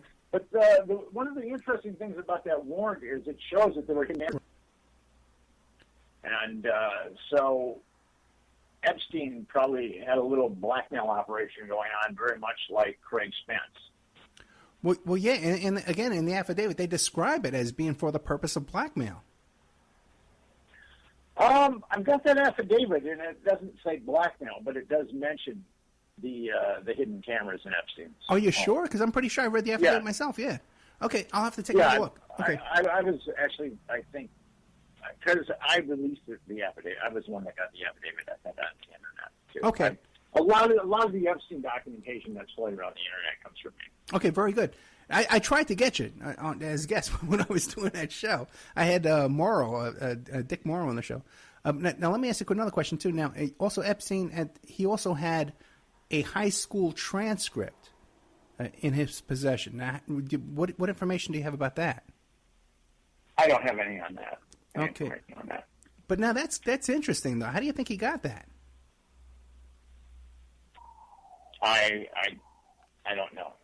I don't have a clue. Now why wouldn't there be an outrage with the parents in that neighborhood saying, "Hey, let's investigate the schools and find out how he got this"? Well, the thing about the Epstein case is it was, again, we have a corrupt grand jury. Yeah. There was a grand jury that was formed, and the Palm Beach Police Department, after all, Jeffrey Epstein is a billionaire, and the Palm Beach Police Department pursued Epstein diligently, but gingerly. I mean, they didn't want to. Epstein had donated money to everybody, including the Palm Beach Police Department, and but they ultimately came up with that with the affidavit for a search warrant. They had 5 girls that had come forward, underage girls that were molested by Epstein, and then they had a number of corroborating witnesses. I think there were like 18 people in all on the affidavit for a search warrant. There were the 5 victims, and then there was a number of victims that corroborated, or a number of witnesses that corroborated the victims. So ultimately, Epstein should have been charged with the molestation of 5 children, and the Palm Beach Police Department knew of more, and actually the feds knew of more too. But Epstein should have been charged with those 5, but a grand jury was called. And lo and behold, the grand jury didn't indict Epstein on a single count of child molestation. It indicted him on 1 count of soliciting an adult. So that was a grand jury that was definitely a ham sandwich. Yeah. Now, what about... And there was so much outrage. Michael Ryder, who was the head of the Palm Beach Police Department, just had a tremendous amount of outrage, and all those detectives too. I mean, they worked really hard, and they had a solid case. I mean, Epstein should have gone to prison for years. I mean, they just wanted to indict him outright, but the state attorney for Palm Beach decided to form a grand jury, which is very strange because usually in Florida, grand juries are only formed for capital offenses. So that was a little fishy right out of the gate with that grand jury. And when that grand jury didn't come back with any counts of child abuse against Jeffrey Epstein, there was a tremendous amount of outrage with the Palm Beach Police Department. And actually the Palm Beach Post, too, there was outrage there. So the federal government stepped in, the Department of Justice. And the Department of Justice said, okay, we're going to get to the bottom of this. We're going to form a grand jury, and we're going to go after Jeffrey Epstein. And ultimately what happened was, I've got the emails between the assistant U.S. attorney that quote-unquote prosecuted Epstein and Epstein, one of Epstein's attorneys. I have their emails. Okay. And there was a third article I wrote for Gawker about these emails, and but Gawker has yet to publish the third article I wrote on the Epstein saga. But these emails are very telling because they're basically working out a way on how they can get Jeffrey Epstein the least amount of time.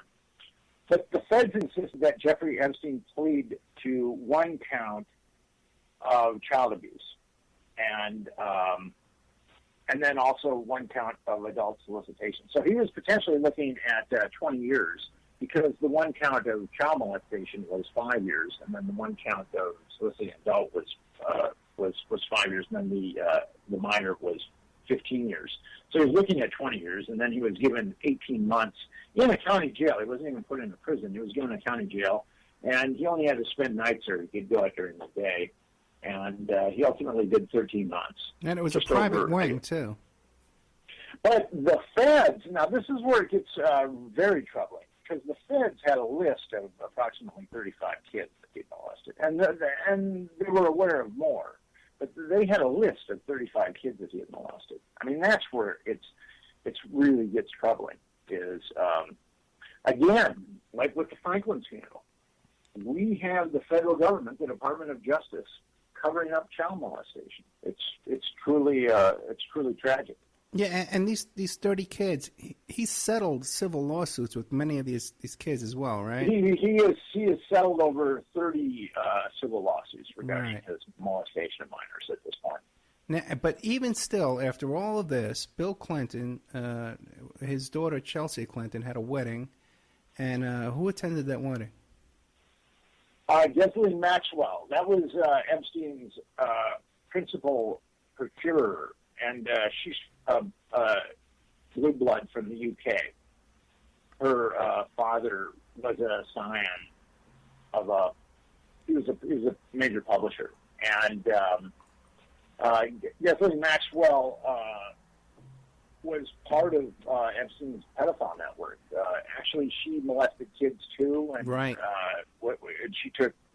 she made child pornography, and she was one of the honored guests at Chelsea Clinton's wedding.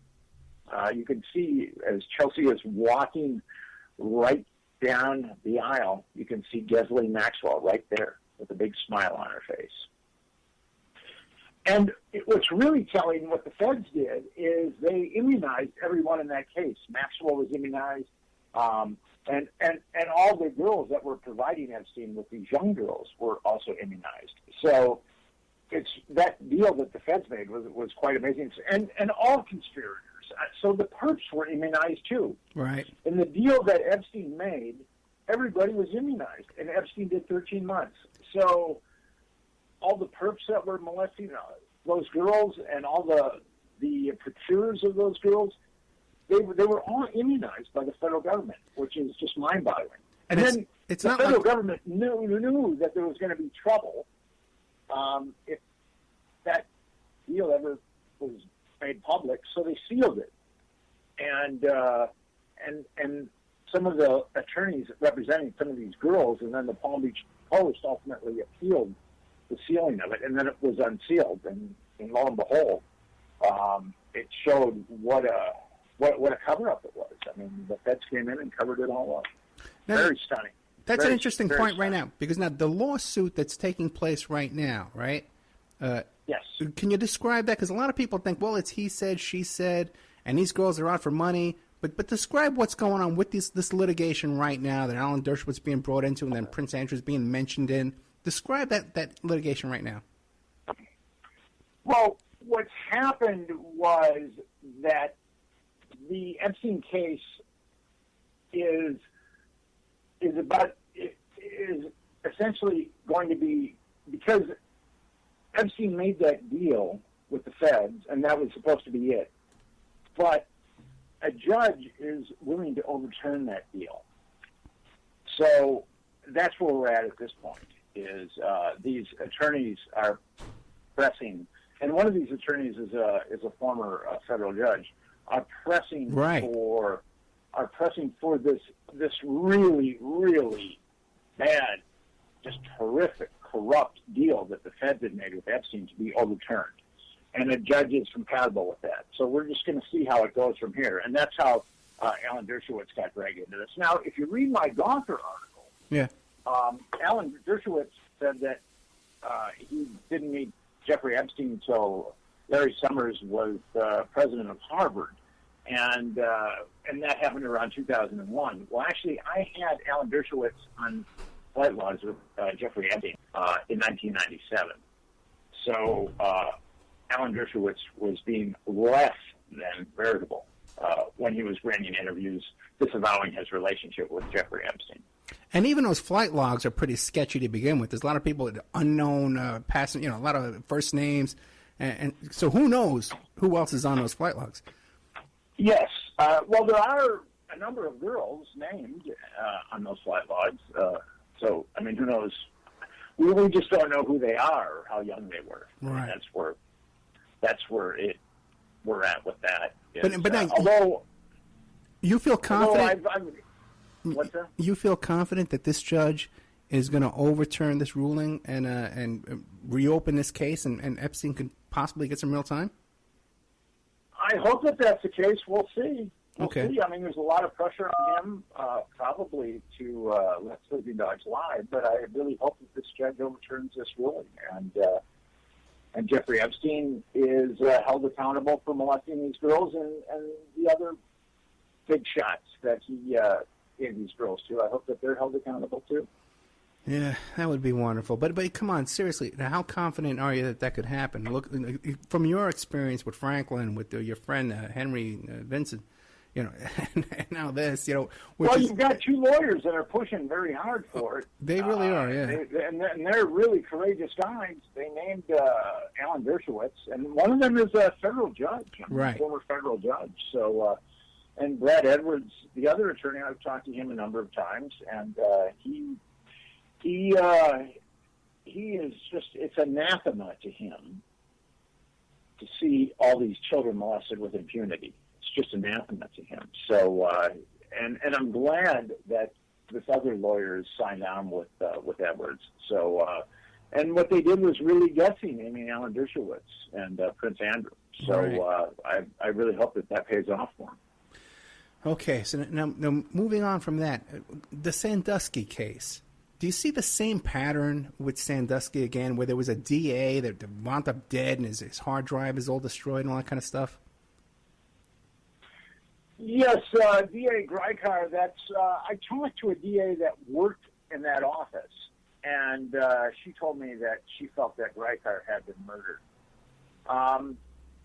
As far as Sandusky being part of a larger network, there's only been one person that's come forward to say that Sandusky was part of a larger network, and that was Greg Bucciaroni. Okay. And Bucciaroni had been molested by pedophile Edward Savitz in Philadelphia. And Bucciaroni said that Savitz drove him to like a second mile function with Sandusky. So at this point, and I've talked to Bucciaroni, so at this point, he is the only one that's come forward that's connected Sandusky to other pedophiles. Now, there very well might be other pedophiles in the mix here, but at this point, we just have the word of just one man. But even Sandusky, there was so much known about him. He was even banned from some of these locker rooms at these colleges. It was so much was covered up and well known about what he was doing. There was a lot of people who knew what he was doing. Don't you think in that case there should be like another 20 people that should be in prison right now? Well, there were a lot of people that certainly covered it up. Yeah. And it should have come out at least twice that he was molesting children. But unfortunately, children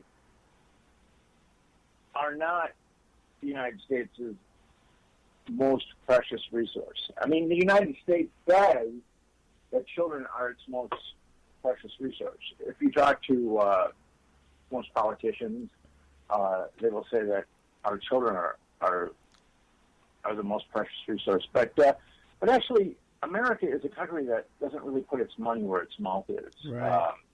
22.5% of American children live below the poverty threshold.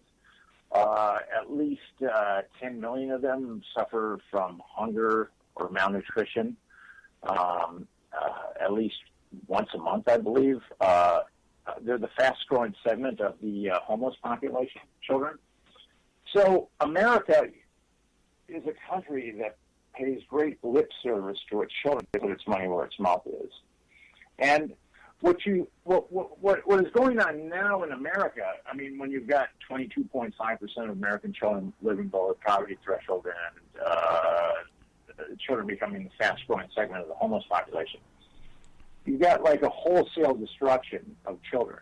I mean, I don't want to sound like I'm radical but all you got to do is look at the numbers, and you can see that there's a wholesale destruction of children going on in this country. Yeah, there's a big difference between radical and wherever and there's realistic. a wholesale destruction, there's going to be a retail destruction, and that's manifested through what we've been talking about: Franklin, Epstein, Sandusky.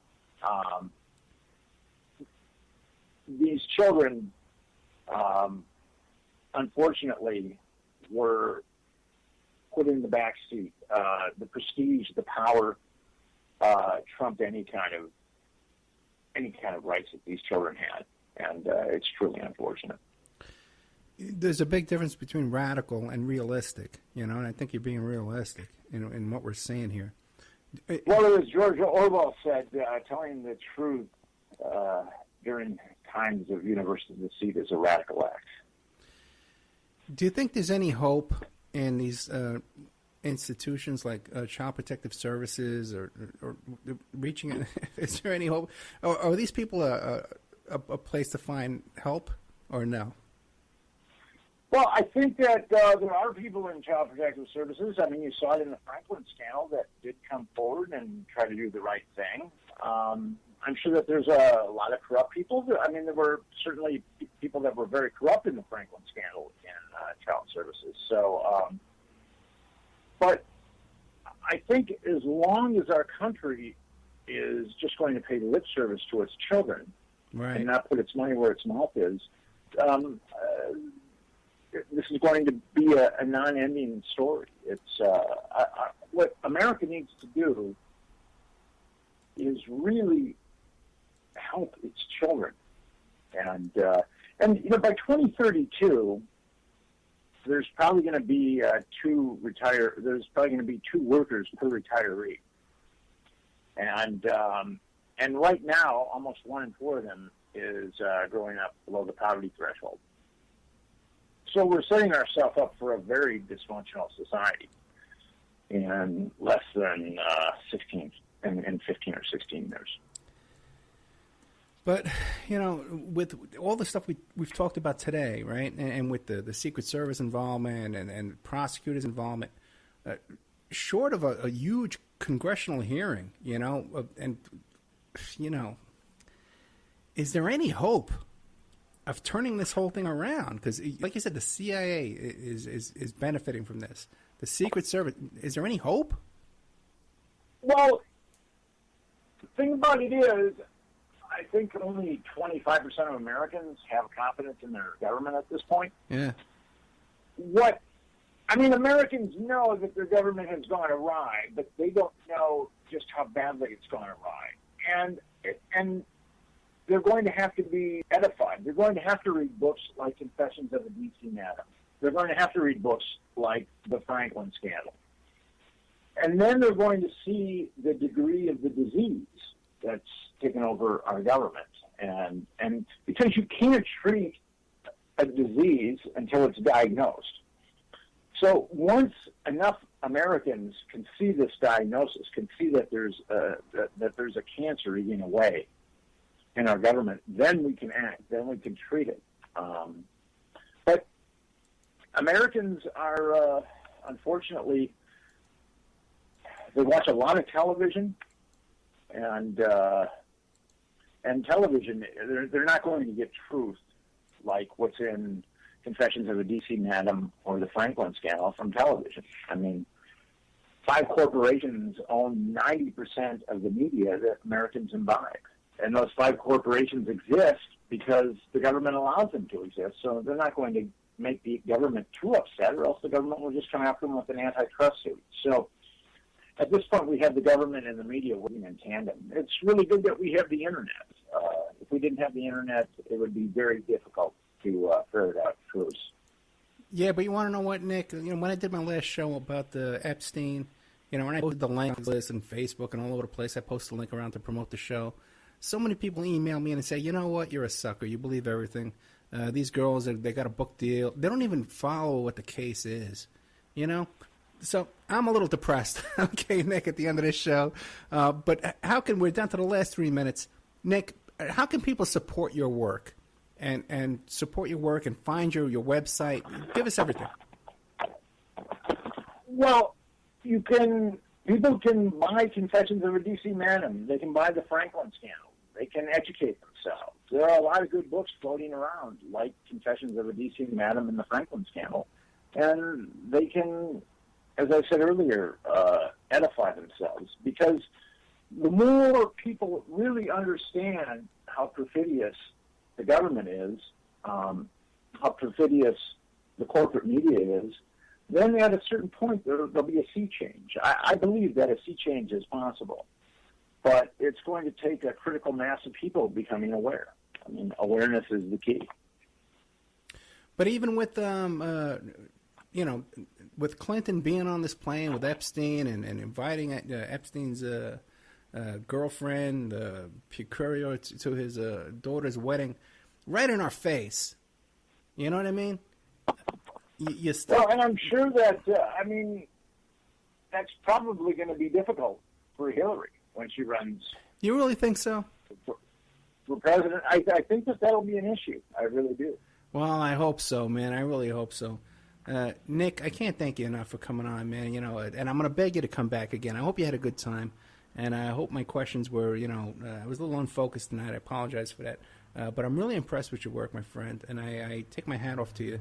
And I thank you for putting your neck out there, and also, to Henry Vincent for his work and putting his neck out there. I really appreciate it, because I can relate, we're all kind of sticking our necks out, and I can relate to what you're doing. So I hope people will support you by buying the book, Confessions of a D.C. Madam, and also The Franklin Scandal, both books. And I got links to both of these books on my blog, the Oppenheimer Report blog. But you can also get them at Nick's website, which is franklinscandal.com, and also the blog of our friend there, Henry Vincent, which is blog.confessionsofaDCmadam.com. You got any appearances or anything coming up you want to plug, Nick? I've got a number of radio interviews coming up for Confessions of a D.C. Madam, but I just take it one radio interview at a time. Okay. Exactly know. Although I've got a bunch of them coming up, I don't know exactly who yet at this point. I got you, my friend. Listen, you have an open door here, okay? Anytime you want to come back, something you want to promote, man, let me know. You come right back, man. I'd love to have you on again, okay? Okay, Ed, that sounds good. Thank you, sir. Okay, have yourself a good night. Good night, sir. Okay, so tonight we had Nick Brynat, the author of Confessions of a D.C. Madam, and also the author of Confession of the Franklin Scandal. Really incredible guys out there working for us and trying to get this information out. And I really do appreciate the work that he's doing. And I want to thank him again. So we'll be right back after this. We'll be taking your phone call, 702-605-4894. Hey, maybe Henry Vincent. I know you're listening out there, my friend. Maybe you can call in and hear what's going on. I'm going to try and play these ads. We had a little problem last time, so we'll try it again. Maybe Ann can tell me if they're playing or not. If they're not, how's that?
Okay, we are back with the Opperman Report After Show, brought to you by Audible.com. You go to audibletrial.com/Opperman Report.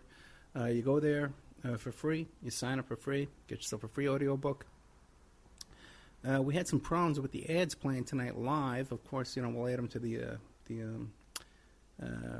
iHeart and Spreaker and YouTube and all that kind of stuff like that. But I just want to thank again JP from Journeys with JP, and I want to thank all of our sponsors, Mike Ray from InfinityHomeplans.com, Amanda from Pacific West Bamboo, Tammy from Essential Oils, and also to the New World Mexican Women.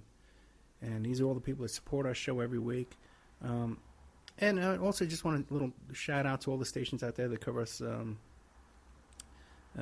Shazaz and Awake Radio and 1800 and PSN and Wolf Spirit. Good old JP from Wolf Spirit has been such a huge help for us all day today, man. From his own show, Journeys for JP, on Revolution Radio, and his own little radio station there that he runs. So we've been joined by Mike Gray from Parlay. Hello. Which is the hottest new show on the air. Good old Parlay. Now, Mike Gray, let me ask you a question, because we've had some discussions about exactly what does parlay mean. But now, exactly how is parlay spelled, Mike? That's no it's all interpretive, isn't it? I mean, you spell knife with a K, and so. Well, there you go. There you go. There you go. I'll take the knife out of Mike's back. But in my opinion, yes, exactly. Because I love Mike, but I'm passively aggressive to my good friend Mike. Yes, he's very passively aggressive. But but honestly, people should hear me and Mike off the air, because he's so much more funnier off the air. Mike, you should consider taking your show off the air, and not doing your show, yes, and just talking off the air to people. It's just a hobby for me, and it's a way to contact people without being considered a stalker. Very good. Yes. Okay. I've been trying to look up to get a hold of Randy Quaid. Have you seen Randy Quaid's new Gawker? He released, remember that video I sent you of him putting a Rupert Murdoch mask on, and he goes behind his Evie, his wife or girlfriend or whatever she is, and he, I thought that was a joke. I thought that was like, apparently that was real. Oh, really? Yeah, because in the Gawker tapes, they're really, getting it on. Well, this is a family show. Yeah, exactly. I don't want to. We're not going to go down that road. But Mike, Parlay, where can we find Parlay and listen to your show live? It's on CJ Mars Radio. Okay. And it's on Thursdays at 8 o'clock. And the next week's show is going to be this big Sandy Hook show. I have Wolfgang Halbig and Professor James Tracy. That's a 2-hour show, and then after that, 10 o'clock is the late show. We'll be taking calls. The late show, they call it. Okay. Yes, it's not the after show. It's called the late show. Gotcha. Because after show has been copyrighted by. After show is your domain. You invented it. Okay. You created it, and I don't want to step on any toes. Mike, I appreciate you calling in. We'll take calls if anybody wants to call in and talk about the Franklin cover-up or the Epstein case or any of these things. We'll take a call at 702-605-4894. Or you can Skype in at ed.opperman to cover these kind of topics. So, Mike, what do you think, man? How do you feel after listening to that? I think it's outrageous. I remember, when I was a kid, I watched that movie Boys Town with Tracy. What's his name? Mickey Rooney and Spencer Tracy. And Mickey Rooney, Spencer Tracy. Yeah, and when I was a little kid, I thought, wow, what great people! What a great idea to have a whole town dedicated just to wayward boys. And it's like, well, no, that's kind of a resort. That's where they cherry pick. Yeah. Think about it. What a way to cherry pick certain children.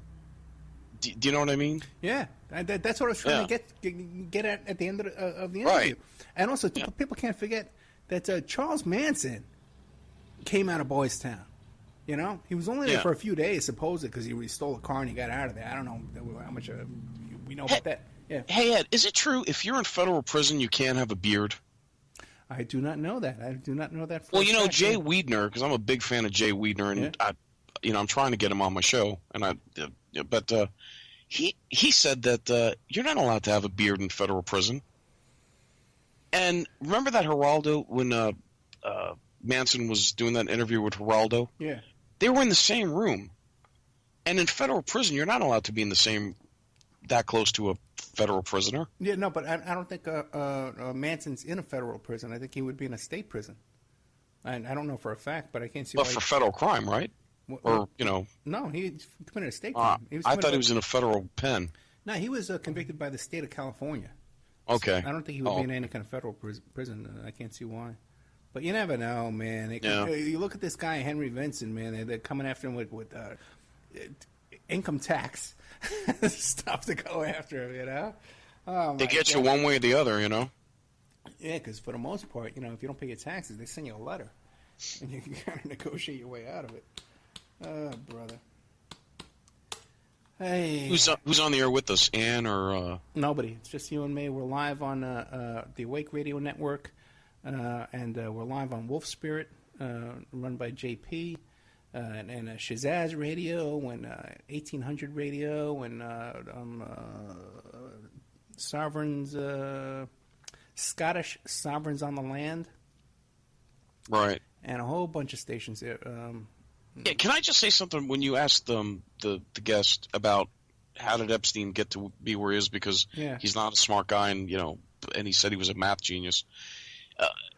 I've come to the conclusion that people like these billionaires that you think they're so smart, like Bill Gates, Warren Buffett, and I think they're just front men.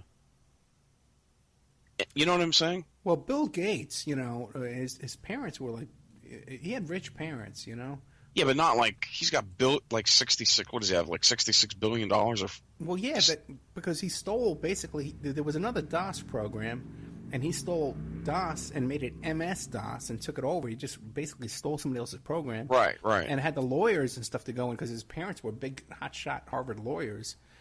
I can see how that could happen. How you can kind of get in there and scoop things up. I can see that happening.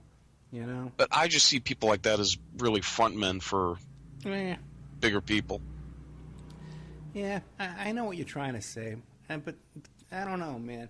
What interests me about this guy Epstein is how he got from this high school. How did he become a high school teacher? He didn't have a college education. It's just all very strange. So I don't know. Maybe he was acquiring boys for top execs at Bear Stearns. Well, what it said in some of the stuff I read was that he was teaching the children of these Bear Stearns big shots, and he became friends with one of the daughters. Became friendly with one of the daughters, and was what's that called? Tutoring a child of one of these Bear Stearns big shots, and then suddenly they were so impressed with his passion and all this blah blah blah that they brought him into Bear Stearns. But even if you get into Bear Stearns, I know I'm from Staten Island. I know a lot of guys who went to work for these big, Merrill Lynch and Dean Witter, all these places like that. If you get in there, you don't have a college education. You get in there, and even if you know big shots in there, to come out of some place like Bear Stearns after 6 years, as a semi-billionaire, and then this story about he only has one client, all this kind of stuff. I don't know. The whole thing to me is really fishy and weird. Yeah, it's shady. Yeah, and I'd like to hear more about it and see what's going on there. And remember that reporter that I can't think of her name that initially did the story, and when she talked to him, everyone was telling her what a genius he was. And after she talked to him, she says, "This guy's not a genius. Yeah, he's an idiot. He could barely answer questions." Right, and if he was a genius, okay, even now today, fine. If he was a genius, why can't he hire a really good press agent and a PR team, to kind of clean things up? And, and then, because look at Woody Allen, If this guy's such a genius, why isn't he sharing his genius with us, on the radio or a book, like what? Who's he sharing his genius with? The whole thing's just you know what Nick Bryan said about will Bill Clinton's affiliation with Epstein hurt her chances? Bill Clinton, does the name Juanita Broderick, wasn't it Juanita Broderick, come up? Remember her? Yeah, she's dead, right? Is she? She died? I don't know. She's the one that accused Bill Clinton of raping her in Little Rock. Yeah, right. Okay, yeah, okay. I thought she was Yeah, dead. and he bit her lip, remember? Right. And nothing. Nobody cares. Yeah. Well, who's that girl that's on my Facebook friends? You know? Paula Jones? Yeah, Paula Jones. Yeah, she doesn't want to talk about anything anymore. You know? Yeah. I says, Paula, come on, let's do something, I don't talk about it. You know? And, who knows, man. Yeah. But I don't see anybody taking on the Clintons whatsoever, or anybody bringing this stuff up to Hillary. You know, has anybody asked Hillary, "Hey, what's going on? How come Bill was on this plane with these little girls and stuff like that?" No one says anything. You know, which is mind blowing when you think about it. Well, if you read, I would love to talk to Kathy O'Brien in her book Transformation of America. Yeah. She basically says that Hillary Clinton is basically Bill's handler, and that Hillary Clinton was having an affair with actress Markie Post. Oh, really? Yeah, that they were like lesbian lovers. That's in the book.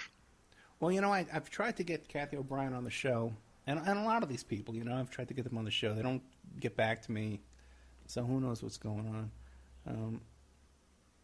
Who knows? I can only, do what I can, try and come up with the information I can and put it out there. Did you see Sean Stone, Oliver Stone's son, interviewed Michael Aquino? Yeah, there's been a lot of discussion about that. Yeah, I think Sean Stone is into it. Well, when I, and I'll tell you something else. I don't trust. Everyone says Alex.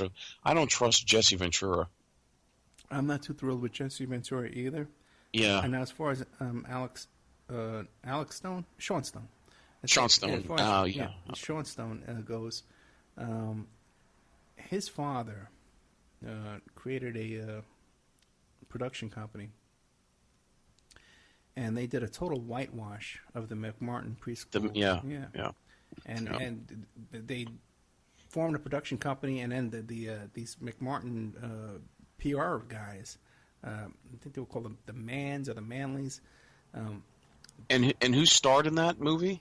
James TV? Woods. James Woods. Right. And who was James Wood? Or James Wood is known for. Well, he's obviously all his acting jobs, but he was the one that said he was at Logan Airport in Boston the day before 9/11. That he saw the 9/11 hijackers, that they were prepping. Well, he also hung out at the OJ trial and went back and met with Lancito. Oh, really? And really? The 9/11 connection is this, that he claims that he saw the hijackers like they were doing a run through. Well, if he saw that, why didn't he say something? Why didn't he call the FBI? He's not the only one that says that. The guy from Family Guy, that guy. And there's the connection. Yeah. James Woods is all over Family Guy. Him and Seth MacFarlane are friends. Seth MacFarlane, yeah. Also, too, what's his name? Paul McCartney says, "Oh, I was supposed to be on that plane." Oh, I was sitting there in the airport, and I missed my plane. So all of them. Paul McCartney doesn't have his own plane. No, not everybody has their own plane. No, not everybody has. It's unusual for people to have their own plane. It's not common. Well, they charter. What they do is they go in groups and charter, they'll buy into a plane, right? But when you got people like Chris Tucker got his own plane and Donald Trump got his own plane, that's what's suspicious. Okay, because why do you need your own plane? Then you start something weird's going on. John Travolta got his own planes, 747s. This guy Jeffrey Epstein got his own plane.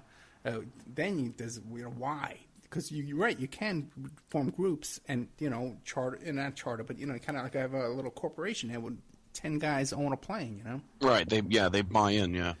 But back to with the whole thing with the McMartin preschool is because now when we were all following that case, Alex Constantine, and when he heard that Oliver Stone was going to do this movie about the McMartin case, and he saw who was involved, he contacted Oliver Stone and said, "Hey man, here's all the details on this, here's all the facts."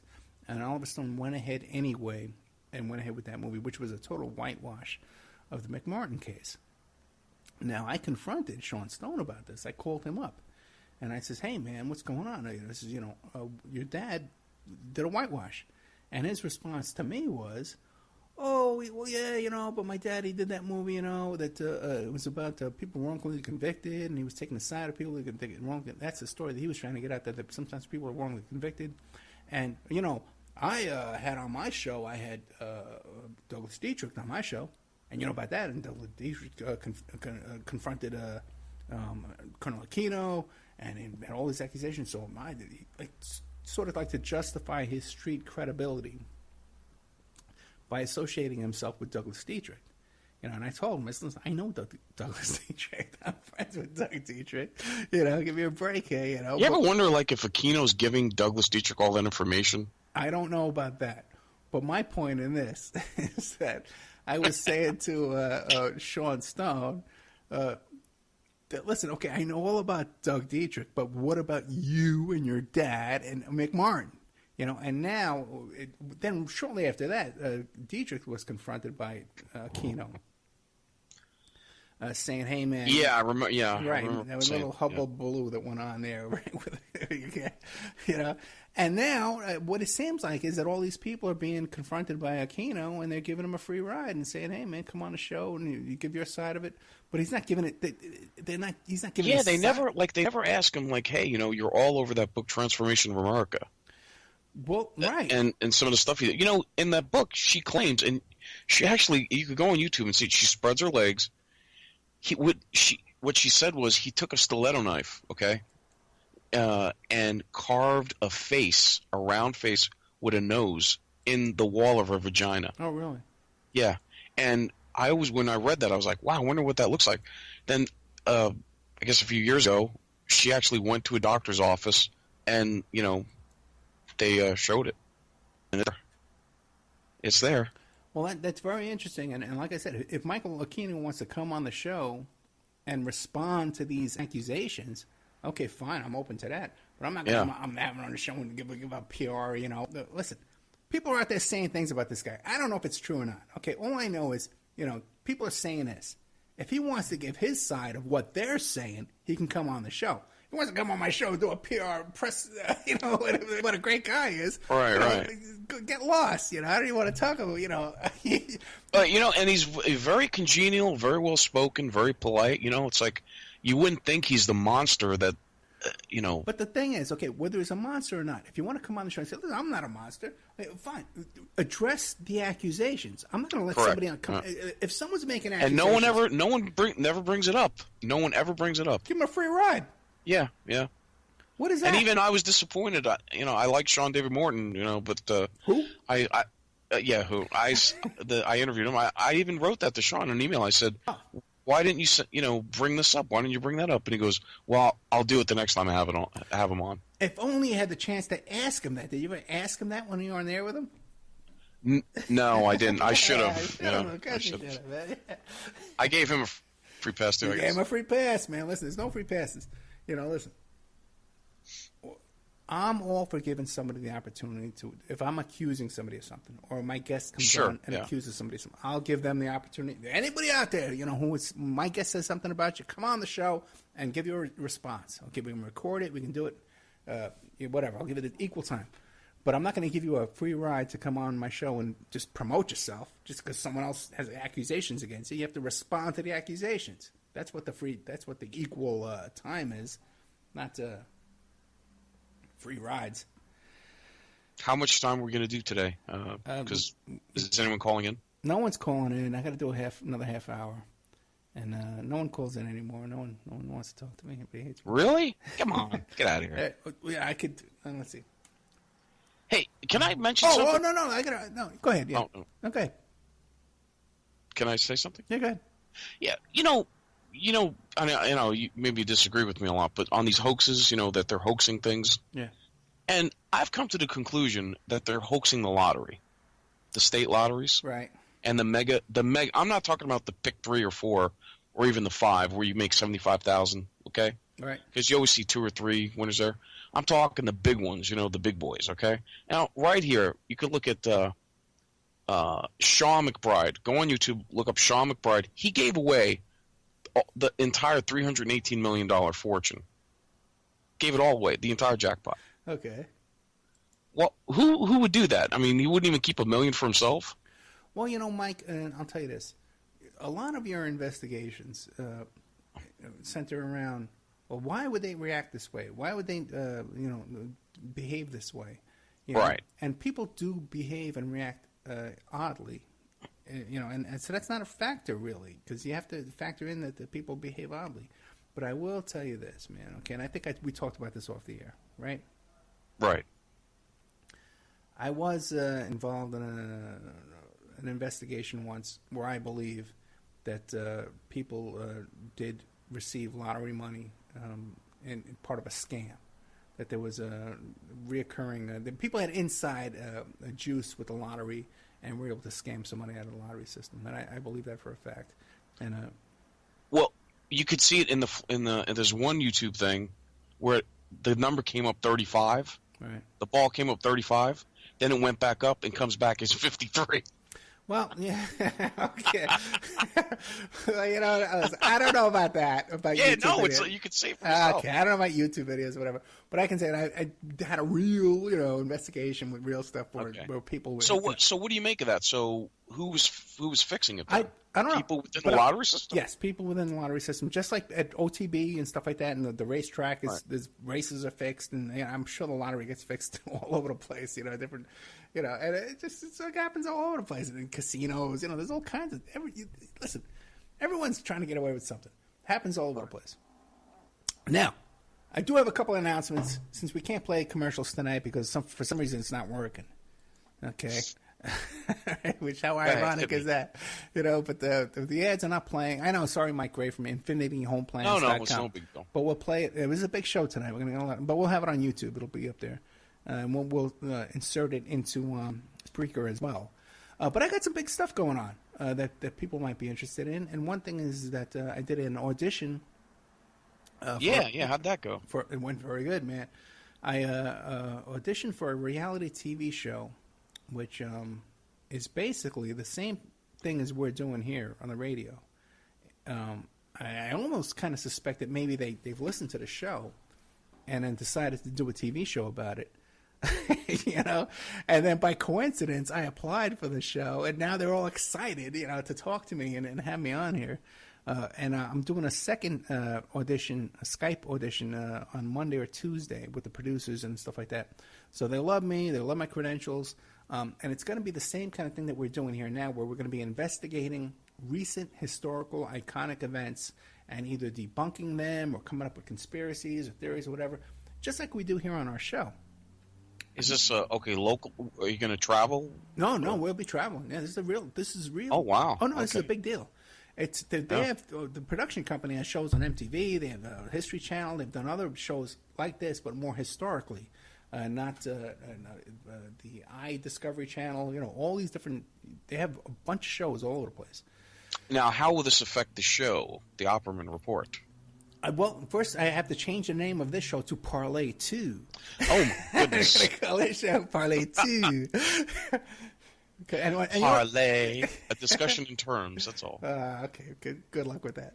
But the thing is that I'm going to make sure. I'm not going to take the deal if it's going to affect the show. But this is the kind of thing where we can get funding in to do this show, and I'm not going to have any kind of. Well, I can't really say that yet, but I don't expect to have any kind of creative control over the show, right over the TV thing. No, not like I have here. Yeah. For sure. But we'll have money and we'll have exposure that we can build up what we're doing here now. And definitely the radio show will have 10 times the listeners right off the bat the second week, because have they talked to you about traveling and like how much traveling will you be doing? How long will you be away? Well, there will be travel involved, but the thing is, I'm also working on. I'm doing a whole bunch of shows off the air. I'm recording shows almost every day now. Right. And we're going to be doing a whole big series of interviews about Ted Gunderson, and we're going to edit them all together. I'm doing a show tomorrow about I Don't Like Mondays, San Diego shooter in 1979. This girl, I think her name was Brenda Spencer, who shot these kids. She was the first school shooter in 1979. She was a girl who did this, and the Boomtown Rats wrote the song. And that's about it. Geldof that did that song, right? And his daughter died not too long ago. Isn't that interesting? Yeah, a lot of weird, interesting stuff about that. Because she was exposing stuff. That's what they say. Who knows? We don't know. We'll see, right? And I'm hoping to get her and talk to her in prison as well, and then we'll add it to this interview. A lot of stuff. I'm contacting a lot of people I want to interview are in prison. By the way, if anybody wants to volunteer and help me write letters to these people in prison and get a hold of them and get them on the show, and I'm looking for always volunteers and stuff like that. We're always looking for donations, guys. You know how desperate things are over here. We always need your donations to keep the show going, to keep me afloat, and to keep me running. We face a lot of opposition and a lot of sabotage and a lot of infiltration every single week. You have no idea what goes on behind the scenes here. And so we definitely need your support. You know, we have good guys like Mike Ray and Amanda from Pacific West Bamboo and other people that donate and try and help out. But we really need support to keep things going here and to keep things afloat because we face opposition every single day. Even my interview tonight with Nick Bryant, you know, I wasn't as prepared as I would have liked to have been. Because of so much distraction that went on during this week and went on all day today, just dealing with technical problems when we should be able to focus on the content and the interview. I wasn't too happy with tonight's interview. What did you think, Mike? No, I liked it. Am I correct? Did he say Larry King or Lawrence King is working at a car dealership in Virginia? Yeah, I said that. Yeah, he's working at a BMW dealership, but he's also on the board of another children's kids at risk. Oh, my God. Could you imagine? Dude, can you imagine? It's right. I mean, why can't people... Oh, my God. That's amazing. That's amazing. He should be not anywhere around children at all. It's mind-blowing. Yeah, what kind of board would put him, you know, what kind of organization? Well, you know, we should really find out exactly where he works and send letters and send, send information to his employers and boycott it. You don't think the employers know? You know? Of course they do. That's amazing. See, he's juiced. You see what I'm saying? Right. Yeah. In other words, he's been told, no matter what you do, you're going to have a job. Just keep your mouth shut. Right. You know, it's probably a no-show job too. You see? Yeah. Well, yeah, but but to get on these boards and stuff like that. Yeah, well, that's what happens, man. That's what's going on out there. So, and very few people are up to the job of fighting back against this stuff. I can remember listening to John Gotti, before they arrested him. And he says they had him on the FBI wiretaps. And he says, man, listen, 10 years from now, I'm either going to be dead or in prison. That's the life I've chosen. That's what's going to happen, and that's where we're going. So if well, you think about our good old FBI, okay? Yeah. They cut a deal with Sammy the Bull Gravano, okay, to get Gotti. Yeah. Now, Sammy the Bull Gravano killed, admittedly, 19 people. And they put him in a witness protection program somewhere in Arizona. Yeah. Just to get Gotti. It doesn't make any sense. Well, Gotti was the big headline, and I think Gotti killed like 30 people. So and gave the orders to kill all these people. Right. Yeah, I know, man. Listen, the whole deal with people making deals with the cops. If people had any idea what really goes on with that kind of stuff, because you can make deals with the cops, especially in these narcotics cases. If you get busted with, let's say, $100,000 worth of drugs, and there's another $100,000 in cash, to get out of that case, all you have to do is make 3 times the money back to the DEA. So all you got to do is call you up and say, "Hey, Mike, man, meet me over at the diner. I want to talk to you about a deal." I bring a suitcase with $300,000 in it. You and me are sitting there, we talk, check back and forth, blah, blah, blah, blah. The cops come rushing, you're under arrest, right? Okay. They take you down, okay? They confiscate the $300,000. There's no case against you. That case is dropped. But, really? Oh, yeah. What case do we have? You want to hear something funny? Yeah. When I had my office in in Kissimmee. This guy named George, real nice guy, Spanish guy. I know. He would no, you know, he would come to my office. He came from New York. He used to own a nightclub, and he's got in the construction business. Ah. And he was frazzled, you know. And he was always behind the eight ball kind of thing, you know. So I gave him some prints, and you know, started building. Because the next time he came in, he was a real nice guy, family guy. The next time his friends come in who had been with him, I said, "Hey, where's George?" Right? Hadn't seen him in a long time, and they look at each other, and they go, "Oh yeah, George is there." Yeah. So then they didn't say anything. I did business with them. Okay, they leave. They come back a couple months later to do another print with me, and I go, "Hey, by the way, where's George?" And again, they look at each other, and they go, "George got busted. He had 2 keys of coke. I guess he was behind, you know, on his bills, and he got." They said 30 years for 2 keys of coke. Yeah. I couldn't believe it, and I mean, you know, he had 4 kids. You know, I was like, oh my God, you know, that's crazy.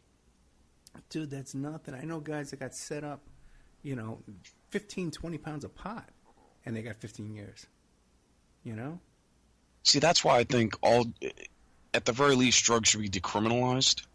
But then again, see, but you understand the way it works is just like I'm explaining to you. These guys buy their way out of these cases. This is what these DEA agents live on. They're driving around in these fancy cars. They got brand new cars they're driving around that they seize from people, you know, dealing drugs, or just getting pulled over, or they're just seizing money. Period. If there's no drugs, oh, the dogs hit on your money. We're taking your money, and that's it. It's all happening all day long. Yeah, it's criminal. Yeah, it is.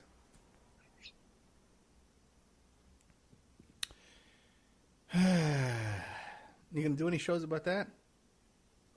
Maybe. I don't know. That's really my purview. You know, I think that's a show for you. You do. Yeah, no, you know what? I should. Yeah. I was just contacted today by Like the guy. Fast and Furious. There you go. That'd be an interesting thing. You know. I was just contacted today by a guy. I haven't had a chance to talk to him, but his son's murder was covered up by the cops, and so he wants to get that some publicity and stuff like that. So there's all these cases out there, man. Hey, did you see that? You saw that video, right, about the Gelman one? Yeah. What'd you think about that?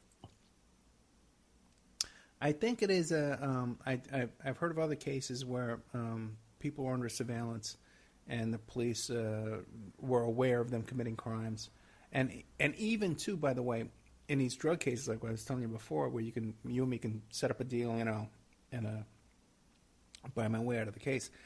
When you get, almost everybody at these high levels of these cases, okay, they're all working with the DA, drug enforcement. They're all informants, and once you become an informant on that level, you can keep dealing your drugs or keep doing your mafia crimes and stuff like that.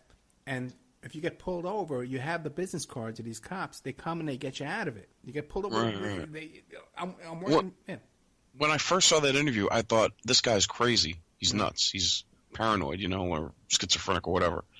And then I saw the Eileen Warren's where she said the same thing, that the cops knew what she was doing when she was killing people. And I thought, oh, she's crazy.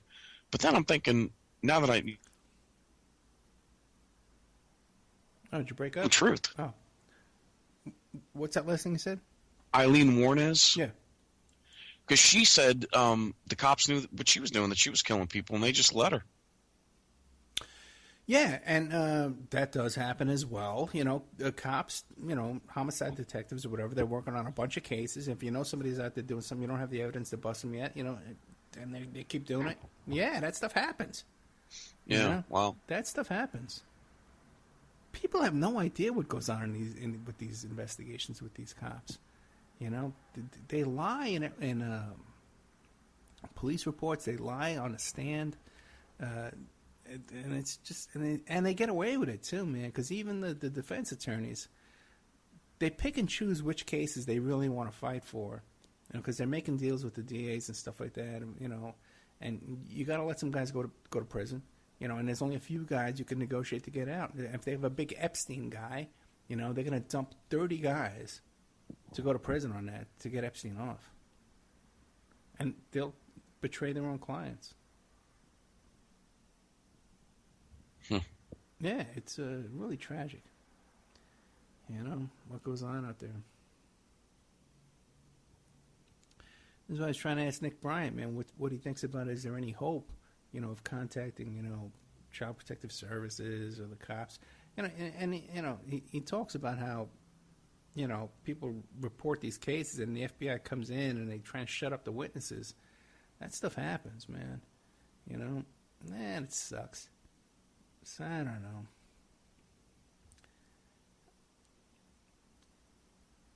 I don't see a good future for us here. Yeah, like even if, you know, we get this TV deal or whatever, I don't see a really good future for even with that. You know, I don't know, but Everything's been flipped. Everything's been turned upside down. yeah. It used to be the corruption was if there was corruption, let's say someone was caught, they were dealt with immediately because they didn't want the system to break down. They wanted to have at least the appearance of everything being above board. And now it's almost like, you know, we're in the bizarro world where, you know, yeah.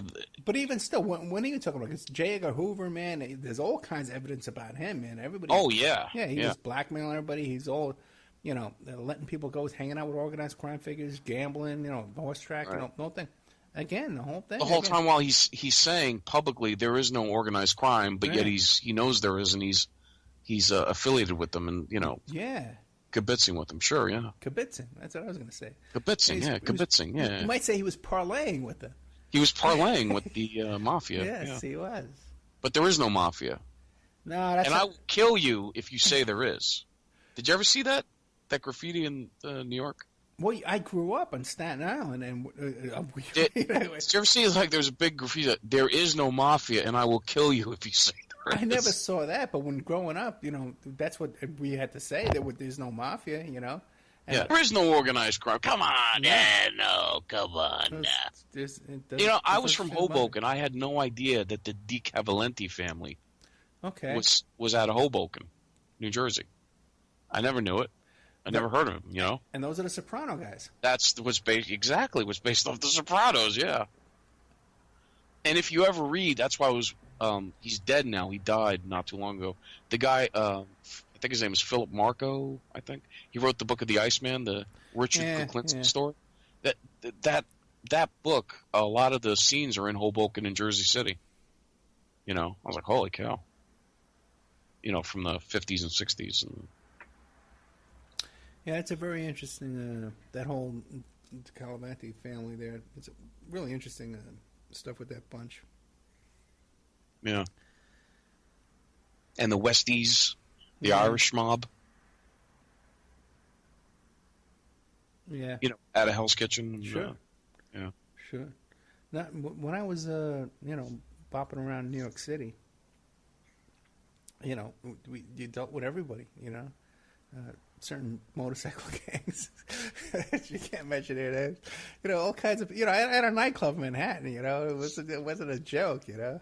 Yeah. Yeah. And all that stuff is real, you know, especially back in those days, back in the 80s, man. All that stuff is real, you know. And these guys hobnob with high-level people, you know. Names we mentioned earlier tonight. You know, they're all out there doing stuff, man. It's just, I don't know, man. So, and it just seems who's the guy that wrote Slaughterhouse 5? I can't think of his name. Vonnegut?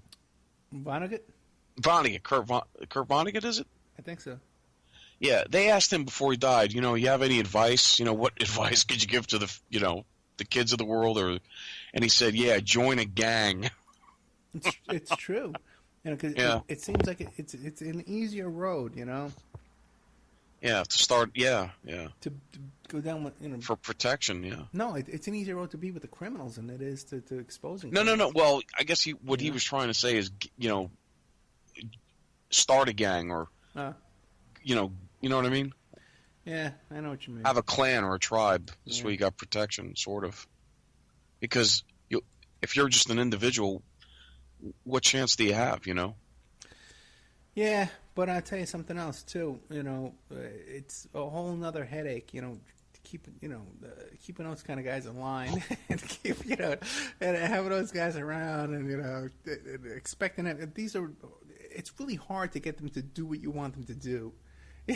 Yeah, they got their own little side thing, little side projects going. And they're just not reliable employees. Is the problem with a lot of those kind of people?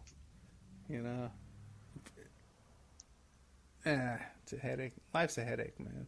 That's all I'm going to say. So does this gig have a per diem? Do you have like a... We have not talked money yet, but there's definitely money there. No doubt about that. Right. Is there a time limit? What they're talking about, or? Well, no. When you do these kind of things, the first step would be, okay, we want you. Now let's talk about the money, and what the time, stuff, and then I'll tell them, I need Friday nights to do the show live, Right. And if they want me to, it's a lot of it depends on what they want me to do. If they want me to really investigate this stuff for them for real, I'm charging them real rates. I'm not doing this crap for free. Exactly, yeah. But it should be interesting, and it would be great. Wouldn't it be great if we could really get a real production company to really fund real investigations into these real things? That would be wonderful.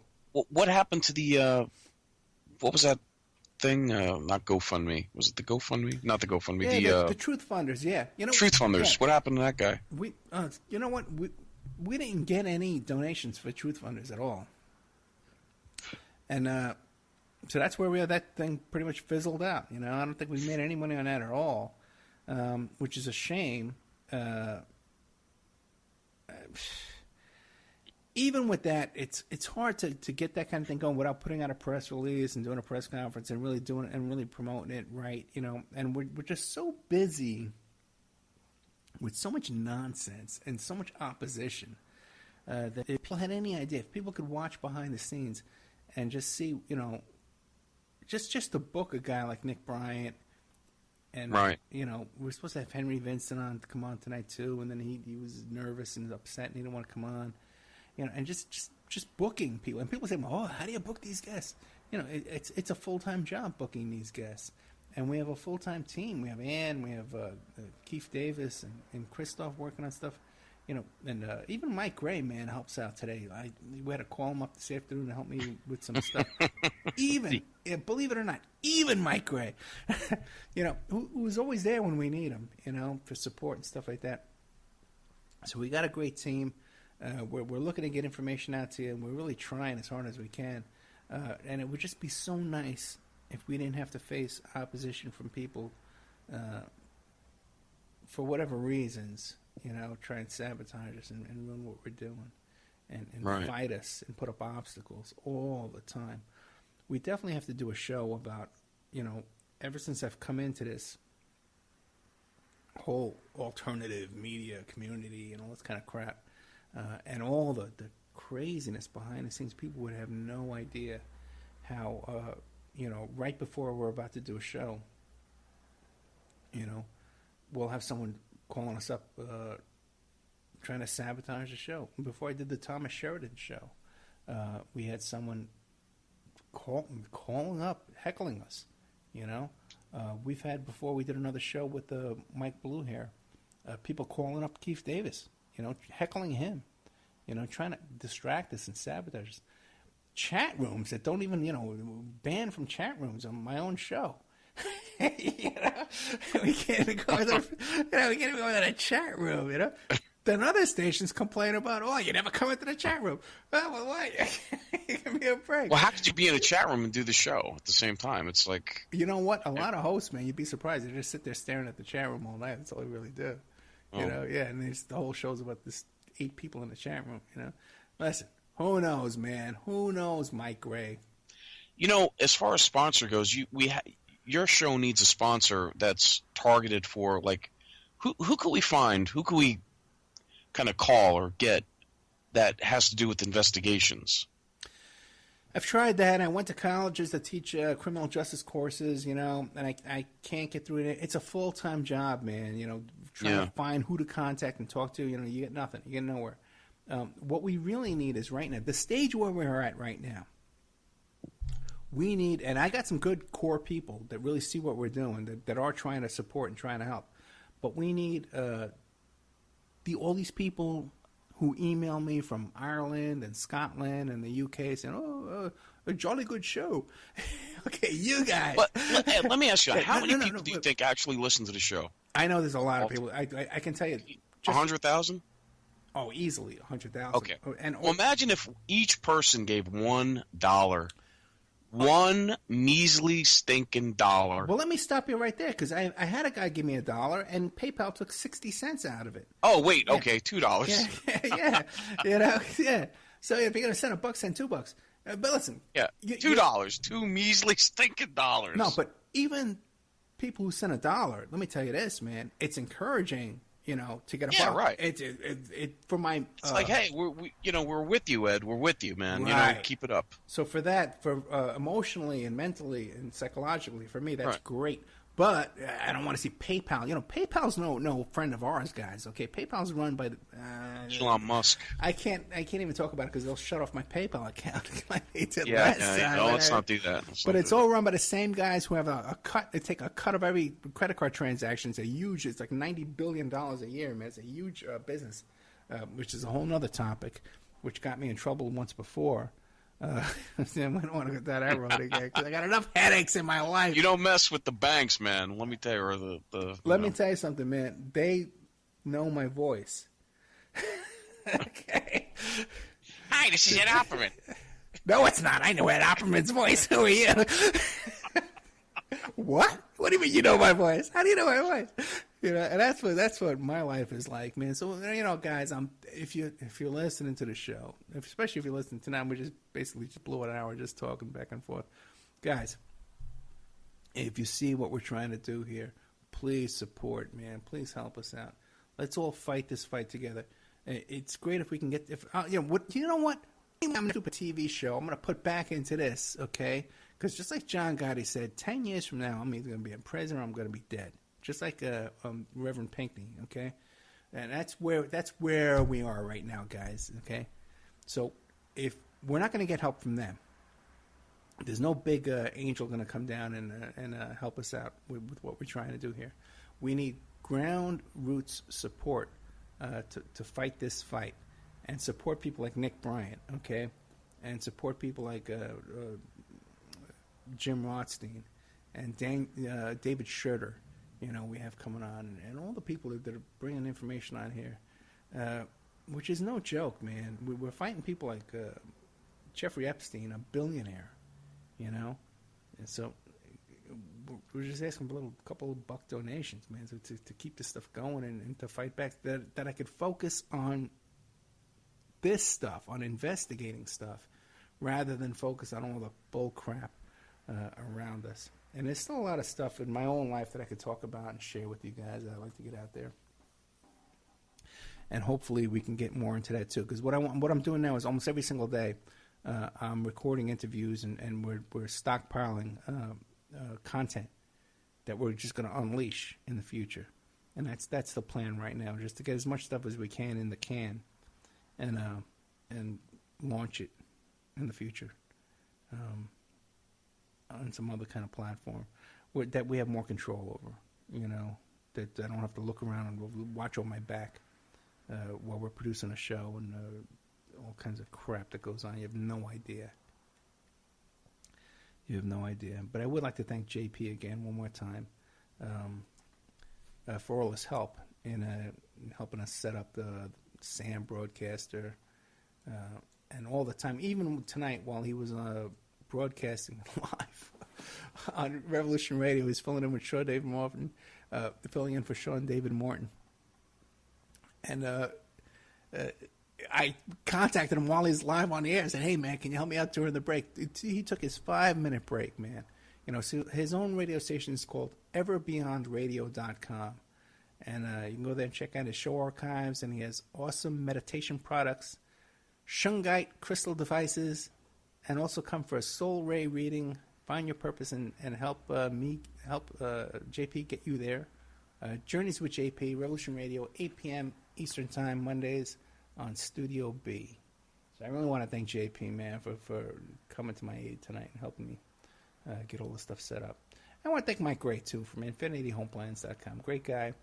He's always there when I need him, and I can't thank you enough, Mike. Thank you, Ed. You're Appreciate welcome. Appreciate that, buddy. Mike of Parlay. Parlay. Mike. The big show's next week, Ed, the 26th, Sandy Hook. Wolfgang Halbig and Professor James Tracy. Real good interviews. And I sent it to you. What'd you think? Did you listen? I listened Not to yet. it. The first time you sent it to me, I listened to it, but today I'm busy. But Mike, do you, when you have Wolfgang on there, do you guys discuss how to spell parlay? No, they never criticized me for that. Well, Mike, how do you spell parlay? I think it's Parley. Oh my God! All right, now that's it. Now we have this down on record. It's on tape. Mike Gray does not know how to spell the name of his own show. It's No, that's how I spell it. You spell it, but oh my God! Okay, Is it? I don't know. it's Parlay.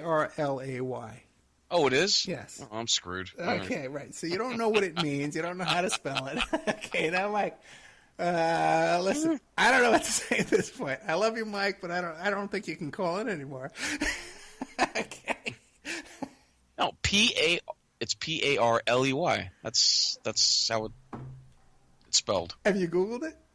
Yeah, that's right. Maybe Google's wrong. Who knows?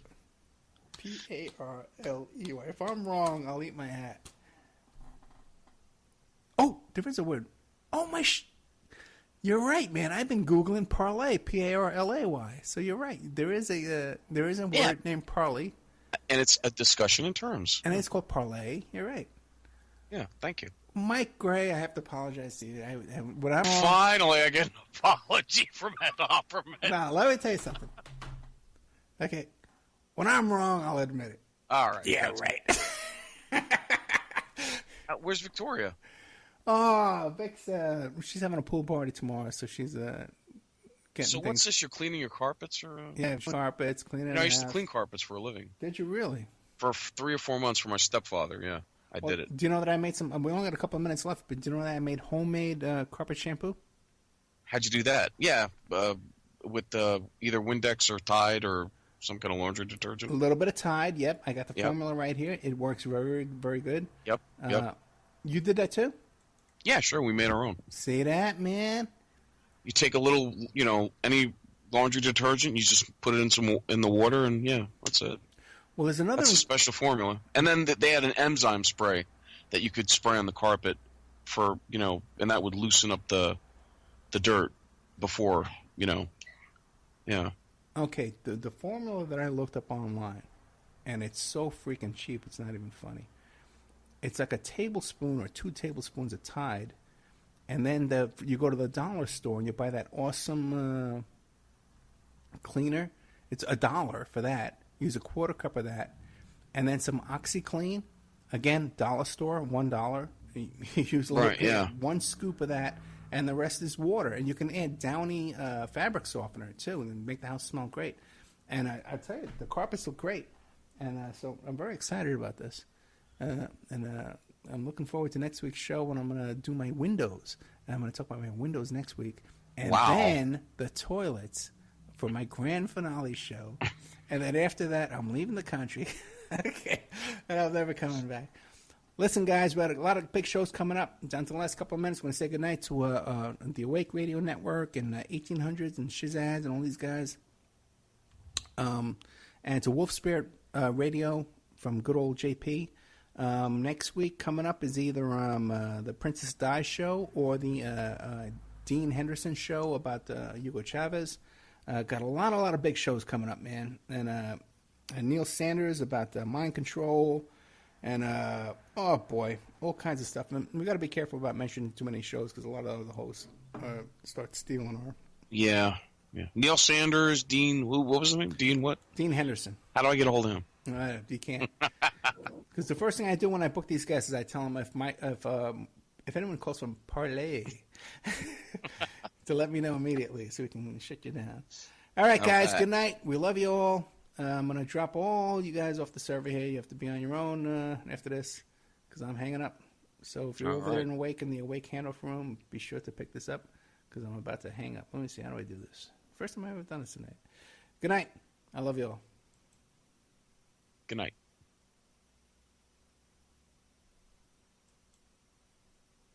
Are we off? No. For some reason. Oh, I see what they're going to do. Okay. All right. Okay, stop all. Here we go.